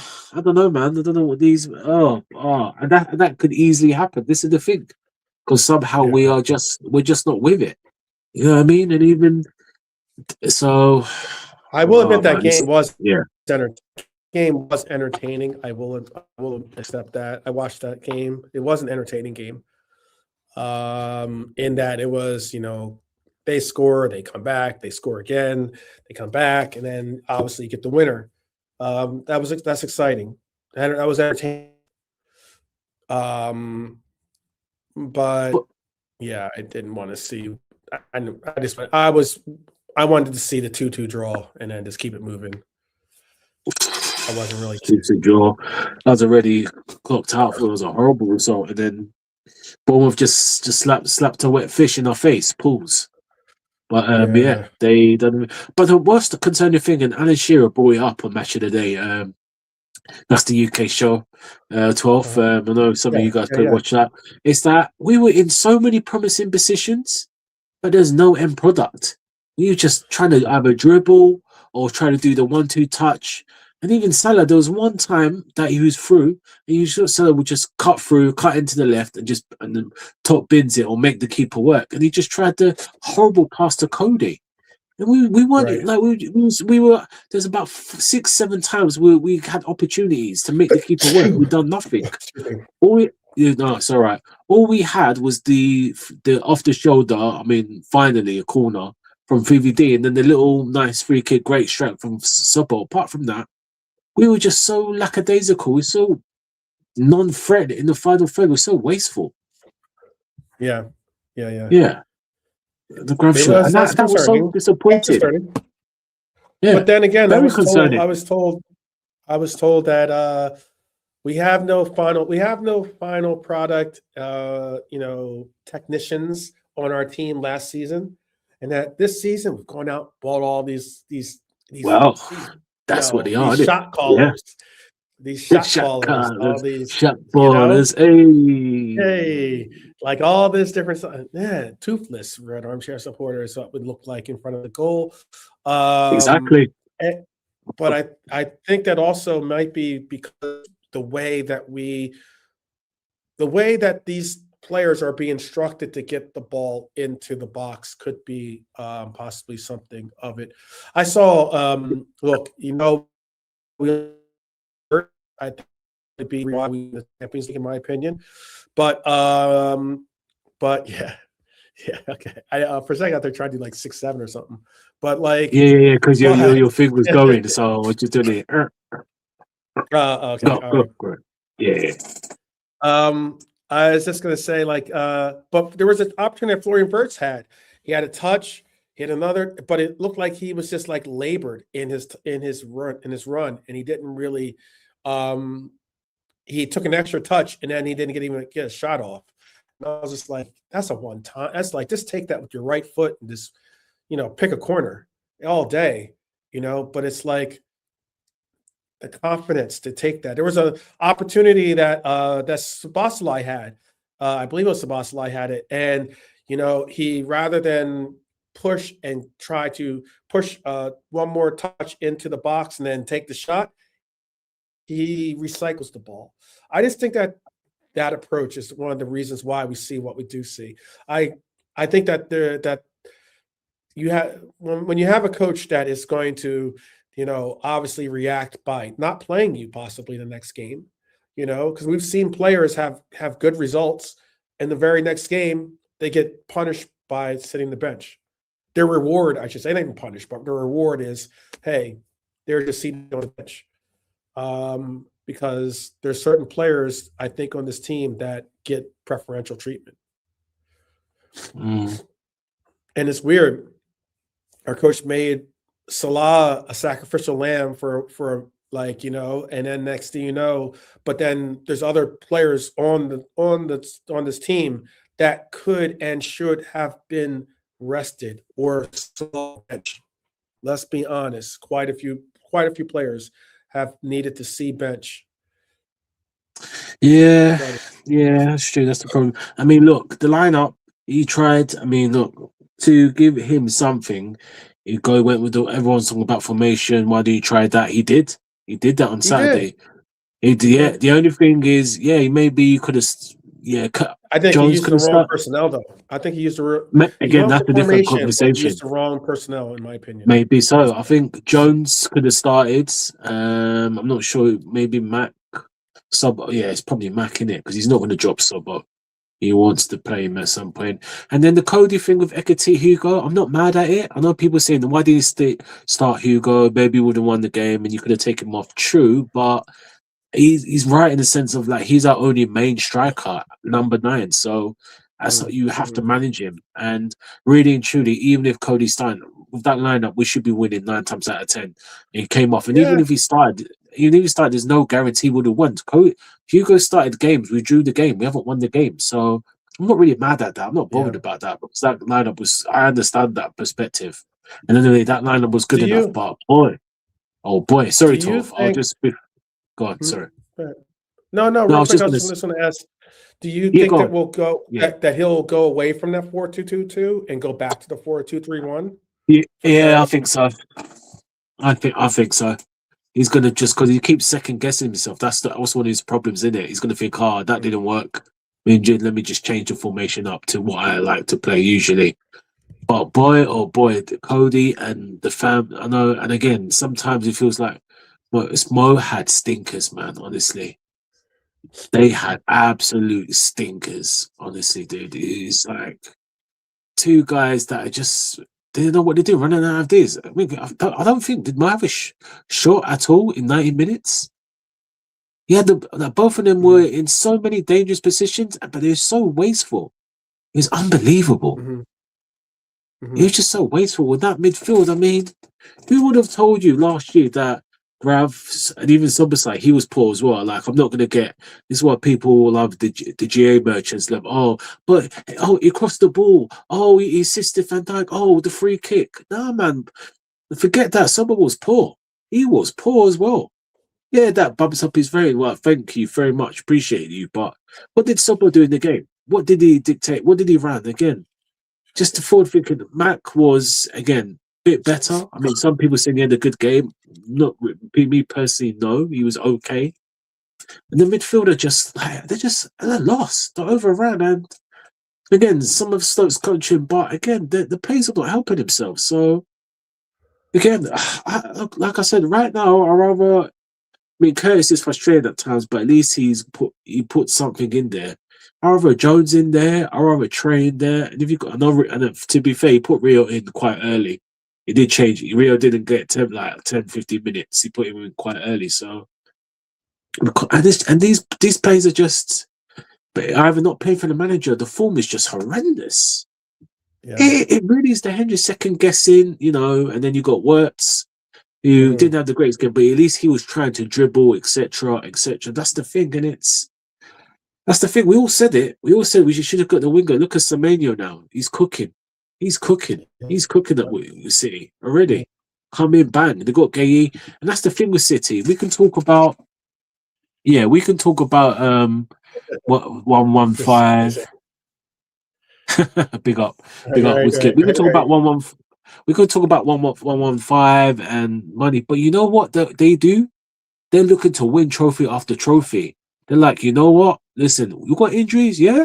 You want this player? Bang. They're not messing about. And we're just here sitting dilly-dallying, just saying, oh, look, the league's gone, doesn't matter. Oh, if VVD gets injured, if we've got to play for the next 2 months of Endo and Gravenberch, oh, that's fine. If we don't finish that's fine. We'll just deal with it in the summer. It's the same thing, and I remember the season. And listen, chat. Remember, like, just put a comment if you agree with me. This do you remember the 2020-21 season, the year after we won the title? Do you remember that season? Yeah. I think January 15. We were top. We were top. I think we were about 4 points or 5 points clear. We were top, and we all knew about VVD. Was gone for the season. Gomez was gone for the season. Matip was gone for the season.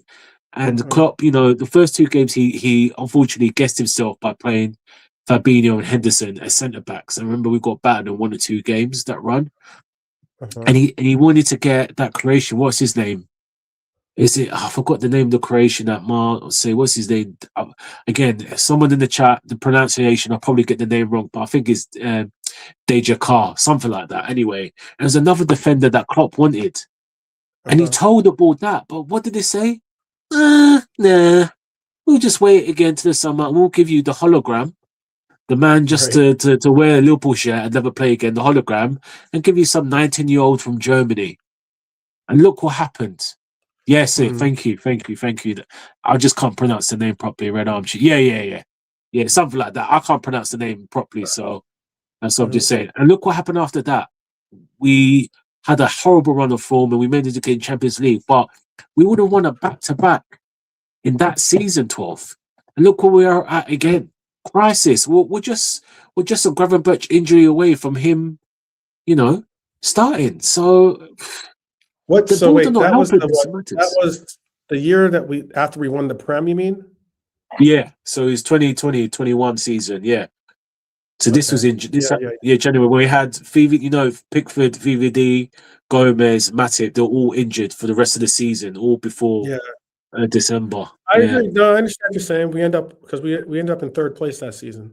Yeah. And we would have done a back-to-back. If we would have just got the defenders Klopp won, I'm 100% sure, and I think everyone would say we would have done the back-to-back.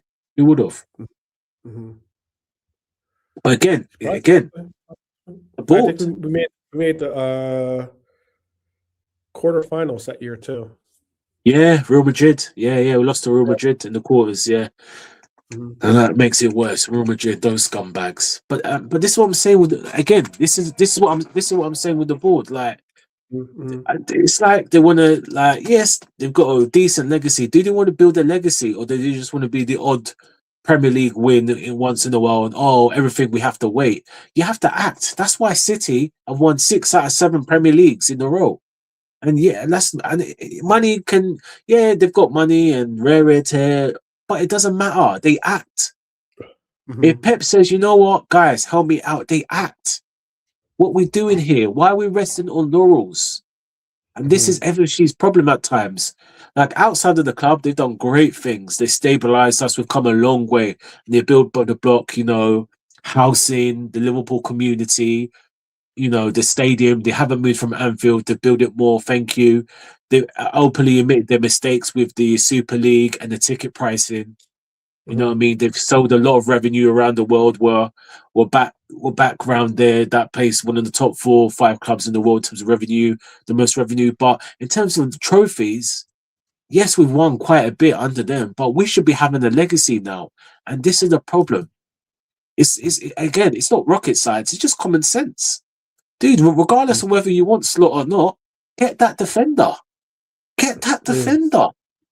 You know what I Mhm. mean? But here we are again, having this conversation of another defeat in the mud. And again, I can't believe it hurts me to say this, but there's a possibility we could be having one of the worst seasons we've had in a while. And with 450 million spent, we could be saying in May we'll play in Europa League football. Can you imagine that, 12? Can No, you imagine that? no, that would be harsh. That would be harsh. Well, you know. That would be.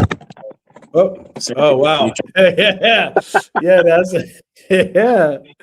Just smash it. Smash it. oh Shoot god, me. yeah, nah. I need this Shiver one, me man. I tell you, man. timbers. Yeah, I need there you this go. one. Our matey. There you go, Yeah. Sharif. I He's can't the even see the greatest. comments, but yeah. Yeah, yeah, yeah. Oh god.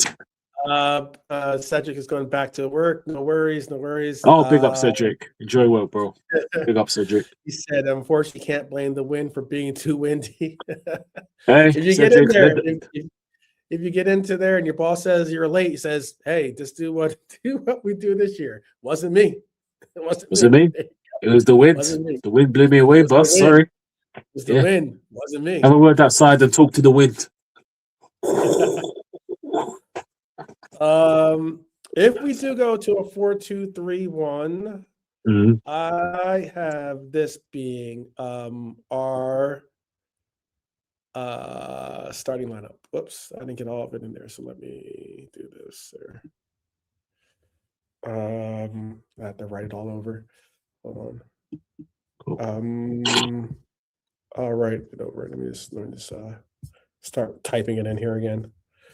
I just put in the lineup that I think will be our starting lineup if we do a 4-2-3-1. Cool. I'll do it again. Yeah. If we do a 4-2-3-1, I could see us. Hopefully, it goes through. All right, finally. This would be what I foresee. Ali, Jeremy, Ryan, Virgil, Milos, and that is saying Ryan Gravenberg. That's right, you heard me, as our center half. I do not know if Ibu will be back. I don't even know if I would want Ibu to be, thrown into this mix right now, considering I'm sure his mental state or mental health might be at question, considering he just lost his father. I know that could be retching to your soul and to your mind and everything else. So I have Frimpong, Gravy, Virgil, and Kirkes as our back line.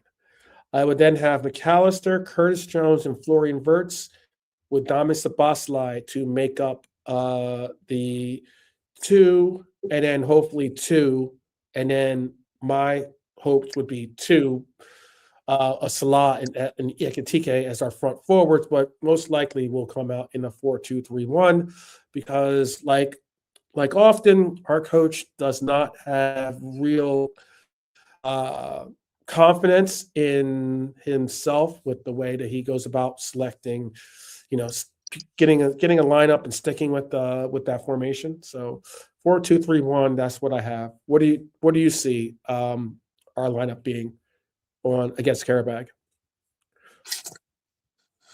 This is a tricky one. Yeah, I'll go Allison.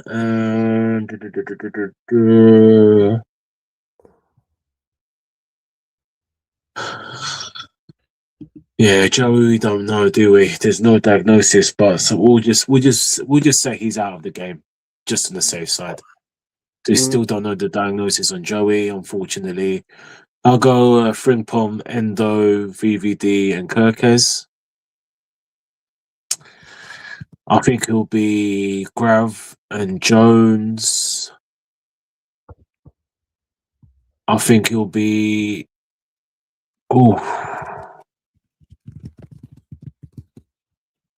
I think you'll go Cody, Wirtz in the 10, and Mo with Hugo up front. Okay. That's what I would do, to be honest. Very hard pickings, but slim pickings, but yeah. Okay. Yeah. Mahomes is an American football player. I don't think he'd be good. I don't think he'd be a good football player. No. Just no. This is my prediction for the game. Despite what I said, I still think we should handle Qarabag. This is what we should do. This is what my heart says. Yeah. My head says a different story, but I'm going with my heart because I want to have show some faith. So I'm going 3-0. We not only need to do this, we not only have to do this, we need to do this, or however you want to look at it. You could say we not only need to do this, we have to do this. For an armchair supporter saying 3 or 4-0. Yeah, we need to do this. Definitely need to do this. Yeah. We're already at the 2-hour mark, man. This show sometimes go fast. I know though that it got interrupted with my internet here. So I told you I would touch a little spot. I know I've been sharing this with the group chat. We have some knuckleheads that have been kind of taking some of the things that we say out of context, but before I bring the show to an end, I said I want to share something, I guess, a bit more personal, I should say. An exchange I had with, this is the exchange I had recently with Lawrence McKenna. He's a content creator, someone I follow for years. Fisherman. Yeah, I've followed him since he was on the Kickoff, for instance. That's how long I've been following. In even though he's no longer part of that show, I still follow him directly. I think he's a talented individual. He's not. I don't believe he's not a journalist or not. He hasn't is not someone like I say that most notably because I do have a journalism degree. So there's sometimes when I hear him say things or go about certain directions with his criticism and the likes, I can tell that you haven't had to sit in a class and be lectured by your instructors as to what it means to have some journalism. Pseudo journalist, yeah, you can say a pseudo journalist. But I usually agree with this guy, with Lawrence McKenna. I agree with him on 80% of what he has to say. As far as 85% maybe. The reason I'm sharing it isn't to start drama, by the way. It's not to get clicks or any of that crap. It's because I think it speaks directly to the tension a lot of Liverpool fans feel right now, especially around criticism of Arne Slot. In my message to Lawrence, I said this respectfully. I said, this is what I said at least. I said, for the last couple of months, some of us have been raising structural concerns about this team, not calling for heads to roll, not saying Slot out, not claiming the club is finished, but questioning identity, tempo, patterns of play, attacking ceiling. And what struck me is that in the most recent video that he did, he ended up saying almost the exact same things, just in a different language. He said that we're turgid to watch. He said that we run into dead ends. He said that we're underperforming relative to the squad. That psychology isn't landing, that Slot isn't really moving the needle, that the season feels wasted, that another manager could get more out of this group. Now, that's not me trying to win an argument with this individual, because again, I like Lawrence. He does not, I mean, he doesn't directly know who I am. He does interact with me quite a bit with my comments and responses that I give him, because I'm trying to engage in a respectful conversation. I'm not calling him a pinhead or anything disrespectful. That's just me pointing out a disconnect. Because earlier, a lot of legitimate critique got bundled into what I believe is the toxic abuse, that we see online, the gaslighting, the clickbait narratives. That's not what we're doing here on this channel. It's not what we hear in our chat. We don't hear this. Our conversations are genuine and I think unique, because we all respect each other and we all want the same thing for our club, and that is success. So without results forcing to, I think he said something, and why I brought up Lawrence was because now, with results forcing the conversation, the same concerns are suddenly acceptable. Two things can be true at once. We can reject abuse and nonsense. We're all down for that. That's just out of line, stupid, and it doesn't get anything accomplished. We don't want anything constructive from it. But to still demand clarity on identity, to still demand clarity on tempo, chance creation, what the actual plan is for our club, the identity that we're trying to create. That's where the whole debate has gone off the rails. I never called for Slot to be sacked. I never argued for chopping and changing managers. I was analyzing the football that was in front of me. And that's a difference that you're going to get, at least in my perspective, of what we're trying to converse on here. Instead of engaging that substance that we're talking about, people want to label you a clickbait merchant, and then they want to talk about, I've got you, checkmate, and all this other stuff about all these stupid conversations that get mixed in. Now, that's not by Lawrence McKenna. That's by those that are some of his minions that were trying to rush me.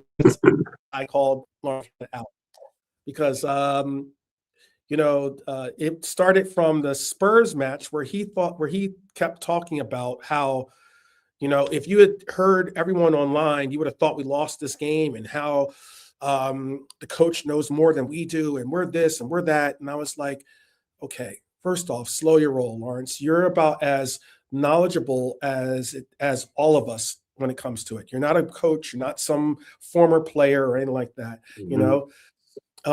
but we respect you enough to listen to what you say and listen to your opinions.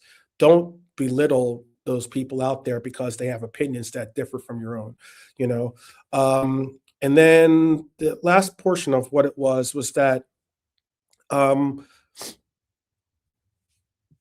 when someone goes as far as to say our club isn't run by my channel, that is the most delusional comment I've ever heard. Like, we're not. That's what he said. That's what someone in the comment section. That was okay. Comments. Okay. By some guy claims to be the rebellion something. Anyway, look, Liverpool has never been about silence. Shankly wasn't immune from criticism. Paisley wasn't. Klopp wasn't. Okay. We just heard Nalante talk about Klopp this right now, recently. All right. So, stability has always coexisted with accountability, though. That's something that we have to recognize. And that's what I'm talking about. I never asked for chaos. I asked for clarity. I never asked for sacking. I asked for identity. And when someone responds with some of the responses that they have, sometimes you have to just call it out for what it is. It is delusional, if not deluded people trying to take over a conversation, but not knowing what they're talking about. And it's why I find comfort amongst you guys in the chat and amongst the great panels that we put together. It's just a shout out for me saying that I appreciate having some circle to turn to, or some forum to turn to, and not have to be clouded in the nonsense that people put out there sometimes with some of their takes that are just outrageously ill-intentioned and often just so left field that it doesn't even look like you're trying to have a conversation. So I just wanted to make sure that I got that in to say I appreciate you guys out there. Appreciate Nalante, JK, Lee, our many guests that come on the show, JP, big up Quasi, JP. in the blue, every blue moon, Quasi Bold, if he's not like, breaking into the work and everything, Brian, who no longer is, he has his own show to maintain. He does these 5-6 hour marathons of shows. So but all great people, your Bernies, people that really all have the best interest in the club at hand, I think. And it's why we get genuine conversations and we get some real in-depth opinions that, can somewhat create at least a forum for us to figure out what it is that we're missing or where we need to go. So I just wanted to make that clear and true. And hopefully maybe one day, maybe Lawrence McKenna will be right there in, center stage, defending what he had to say or listening to what he have to say, maybe. I don't think he's got the balls to do that, like most of them. So, come on, have a discussion, man. Yeah, got the balls, don't get the cojones. The cojones. Yeah, what do you think is going to happen in this Everton game? It's starting up right now, or it just started. Everton are 0-0, 20 minutes in against Leeds at the Hill Dickinson, the great law firm that is Hill Dickinson. I guess it's a great law firm. I don't know. I mean, what a crap name for a new stadium. What a crap name. But hey, that's not our problem. That's what $10 million a year gets you, man. That's not our problem, innit? Yeah, that's the little brothers, the little brothers, little brothers, man, innit? If I mess around, win the lottery, and have like $1 billion or something like that, I'll sponsor. I'll take over Everton's naming rights. Exactly. Oh my! Liverpool. I've just realised that. No, I'm just kidding. I've just realised they haven't won a single trophy in 30 years. Mm-hmm. They haven't won a trophy. A trophy. Yes, not even a trophy in 30 years. Yep. That is, that's bad. Yeah, that's bad. And we're talking about we're talking about a club. Again, it's funny because there's a guy on, or I believe it's a guy, but there's someone on Twitter that his name is Leia or Lee, Lea, but he does, some of his commentary is funny, I like that, but he does constant banter, and some of the things that he says about Liverpool are just wrong in so many ways. And it's just interesting how he supports Everton and how he could be so bullish about, he talks about the blue cartel and everything else. I'm like, the blue cartel? Trust me, man. Chelsea and Manchester City do not claim you in their cartel. I'll tell you that right now. That's the last thing they're doing is saying the blue cartel is City and Everton. They're not claiming you, brothers and sisters. I'm sorry. Oh wow, that's some real royal stuff. But all right, I guess we're getting a little bit too deep into the banter. Leeds. It is 0-0, like I said, 21st minute, And currently in this game, it has been primarily Leeds pushing the narrative so far in this game, by the way. So we'll see what Everton have to I'm trying to think of what is $10 million. What are you calling what are you gonna name Everton stadium, the stadium? What new name would you call it? Oh, easy. I could call it the Trophy-less Stadium. The Trophyless Stadium. There you go. Trophy-less Stadium. I tell you, Yeah. mate. By the time they win something, man, we'll be long gone.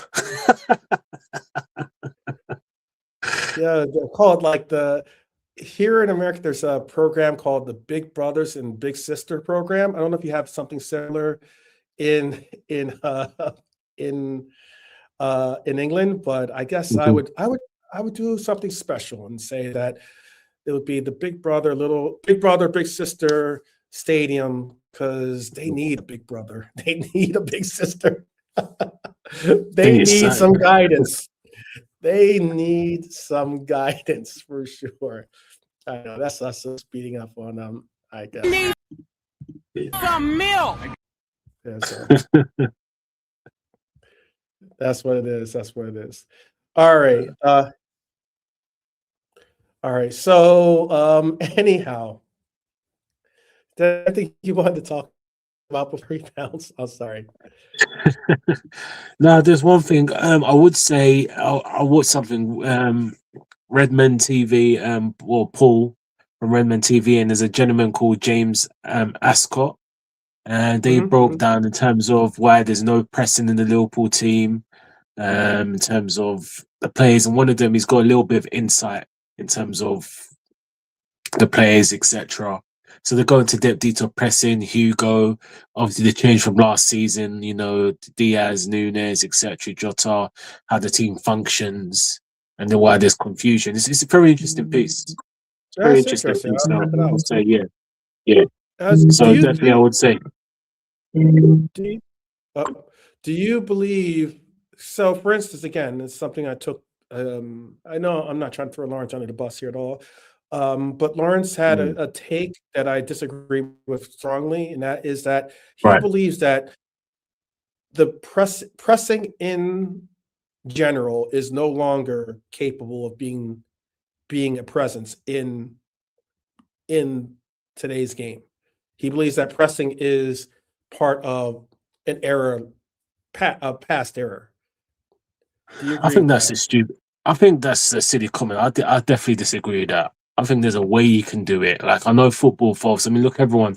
There's people trying to beg off Pep, and he's passing from the back. Everyone's trying to get copycat, but there will be a team that do different. Yeah, you can press, but there's a way to press.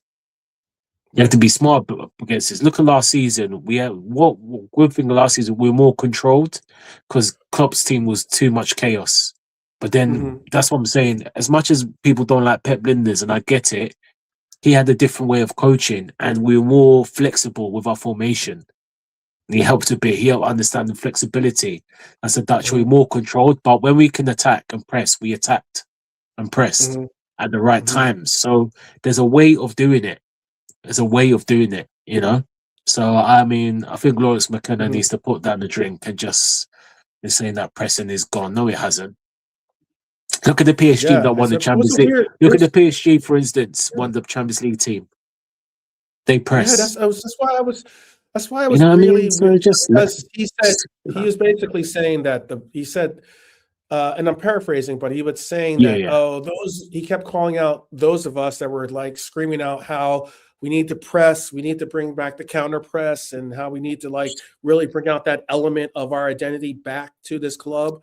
He was saying those people are saying that are not recognizing the fact that that era of football is done.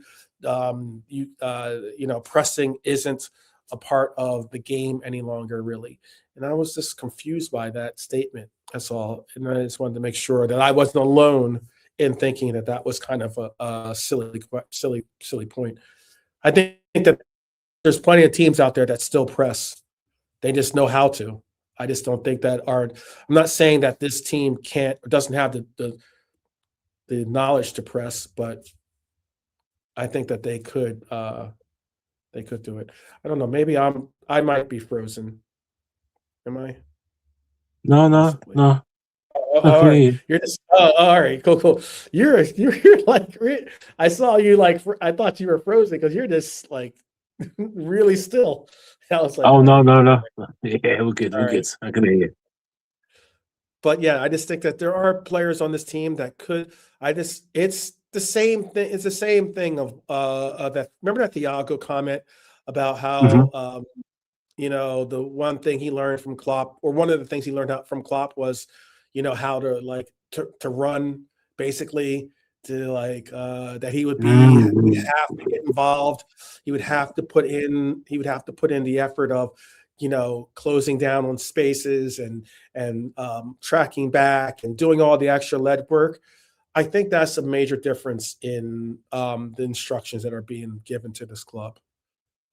Oh, yeah, instructions and the players are just lost their way. They're just not performing that, and they're just not performing. So something has to Yeah. give, and it's always the managers. The manager will always be at the top. Yeah, yeah, So yeah. yeah, Look, the yeah, manager's going to get the praise when we win, and he'll also rightfully get the criticism when we lose. yeah. And So and that's just the way it is. So my easy recommendation or advice is, hey, just win, baby, just win. mhm. Just win. All right. Well, you heard what I had to say about friend, hopefully, to this channel, Mr. McKenna. You are more than welcome to be a part of the effort here and back up what you have to say, or explain what you've had to say about the team, or explain your flip-flop from calling out those of us that were seeing problems with the team as early or as late early as the Spurs match. Some even earlier than that. I'd love to hear it. I'd love to hear it. Or hey, you could have the panel. I'm sure all of us or all of those in the chat would even possibly show up to help support us if we were invited to your channel. Who knows? Who knows? Just putting it out there. Just putting it out there. You guys can carry that water too if you want, and tell him the same. But look, this season isn't being lost because Liverpool are bad. I don't believe. I think it's being lost because we are unsure of who we are. We have no identity. There's no fear factor. No fear factor. There's certainly no certainty in what we are supposed to do in our games.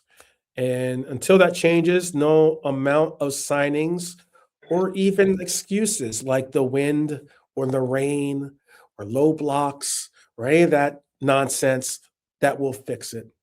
It's just a Yeah, matter of, yeah, it is. it's just a matter of stepping up and getting it done. That's as simple as that.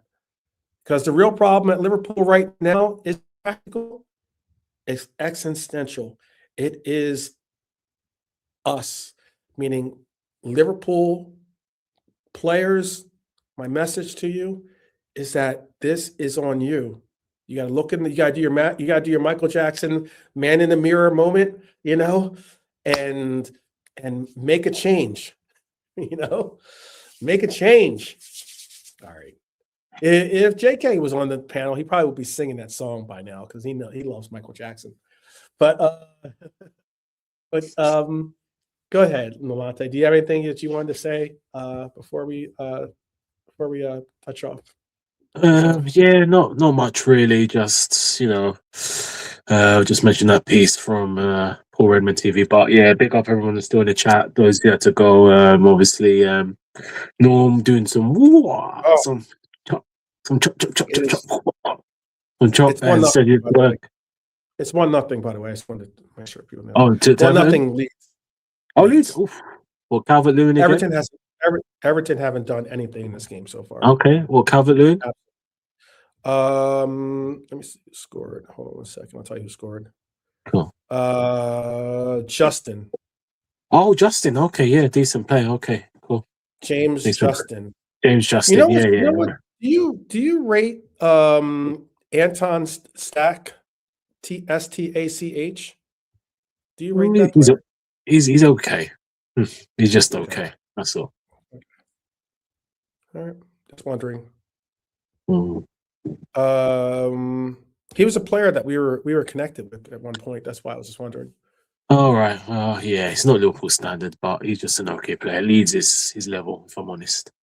Oh wow. Okay. Yeah. All right. Well, he's the assist getter in this one so far, and Justin has Leeds up 1-0 in that game. Okay. Yes. 30-second minute. 30-second minute. But go ahead. Cool. Go ahead. Continue on. No, just said, yeah, just pick up the people who left, Cedric, Norm, big up you who's still watching the chat. Like I said, man, like, share, subscribe. Let's get this ball rolling, man. 12's been putting in the yards, man. Trust me, things are in the pipeline, man. For all of us as a team, even JK. And obviously, we can only apologise for Lee. He's out on a date with Tracy at the moment, so obviously he couldn't commit to the show. So apologies about these dating aspects of Tracy. I mean, we're going to have words with him, honestly, people. We're going to have words with Lee and his dating aspects. He does it at the wrong time, you see. He really does. Oh, there you go. But yeah, we'll have a word with Lee. But yeah, big up everyone. And yeah, man, that horrible again at Bournemouth. Again, they've got. I'm not even thinking about Qarabag. There's a big game next week back at home. Will we win? That we don't know, but let's see, guys. But peace out, everyone. Peace out. All right. Yeah, big up. That's right. Keep your chin up. You know what I mean? Heads held high.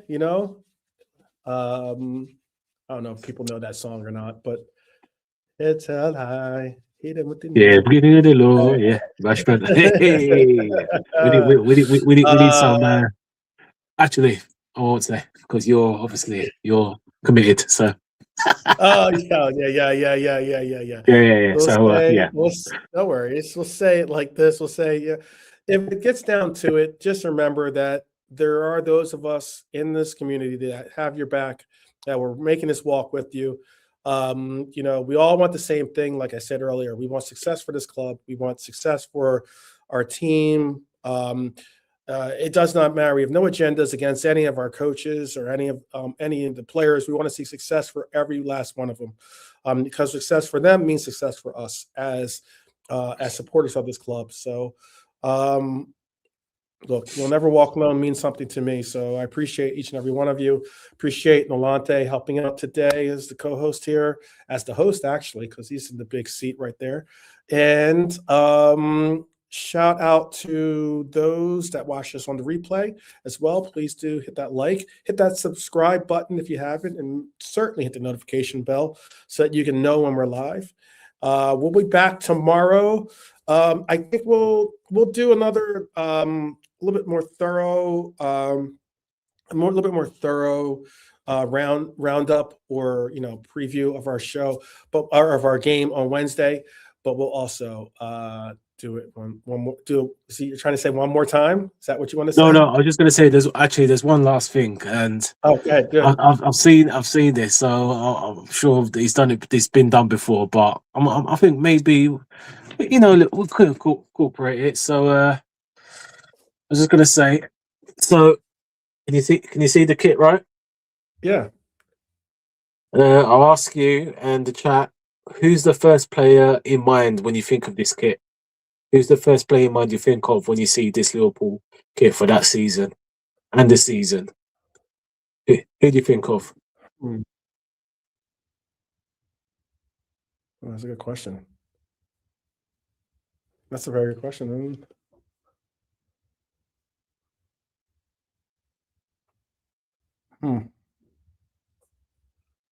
That's last year's kit, right?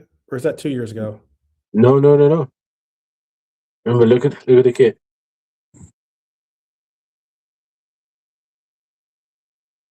Remember the season? You remember the season 12? What season and who's the first person that you think of that season?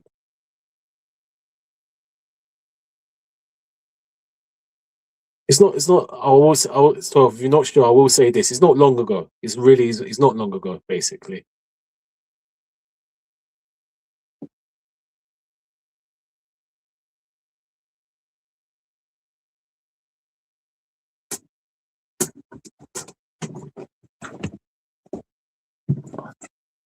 Chat. So don't worry if my fingers all over chat. I'm just scrolling down because I'm using my phone at the moment. 12. You're not sure what season? I was gonna say Jota because I just think of like this, but I think of the same way Jimmy is thinking. I think of Jota. What season is that though? I want to make sure I got the right kit. Okay, that's some good answers there. Big up, Jimmy. I mean, that's it. That is the 21-22 season. You know, the potential quadruple. Oh, okay. Yeah, but that's a good Jota. Yeah, good answer. Yeah, I was thinking, that's the first. When I look at that, I think of Jota. Rest his soul. But yeah, Jota, Mane, big up, guys. Big up, Red Armchair. Yeah. I'm like you. I think of Jota as well, straight away when I look at that shirt. Think of who else I would even think of. 2021. That was a good year too. Depends. Yeah, depends how you look at it. You know why? Yeah. Oh, you know why? Because I don't have that, or I think I do have that kit. But I have that was the year I had the blue one. I like the blue one actually. Like it was like not blue, but it was like that aqua color, I guess. Yeah, I know what you mean. Our away jersey was that jersey for that season. Yeah. I'm trying to think. I'm trying to think who else I would have thought of.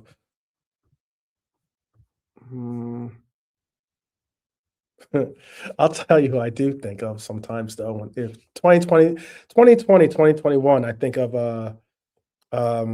Nat Phillips. That's what I think of for some reason. Probably because he made quite a few appearances that year. Oh, you're talking about the season before, the 2021. This is from the 21-22 season.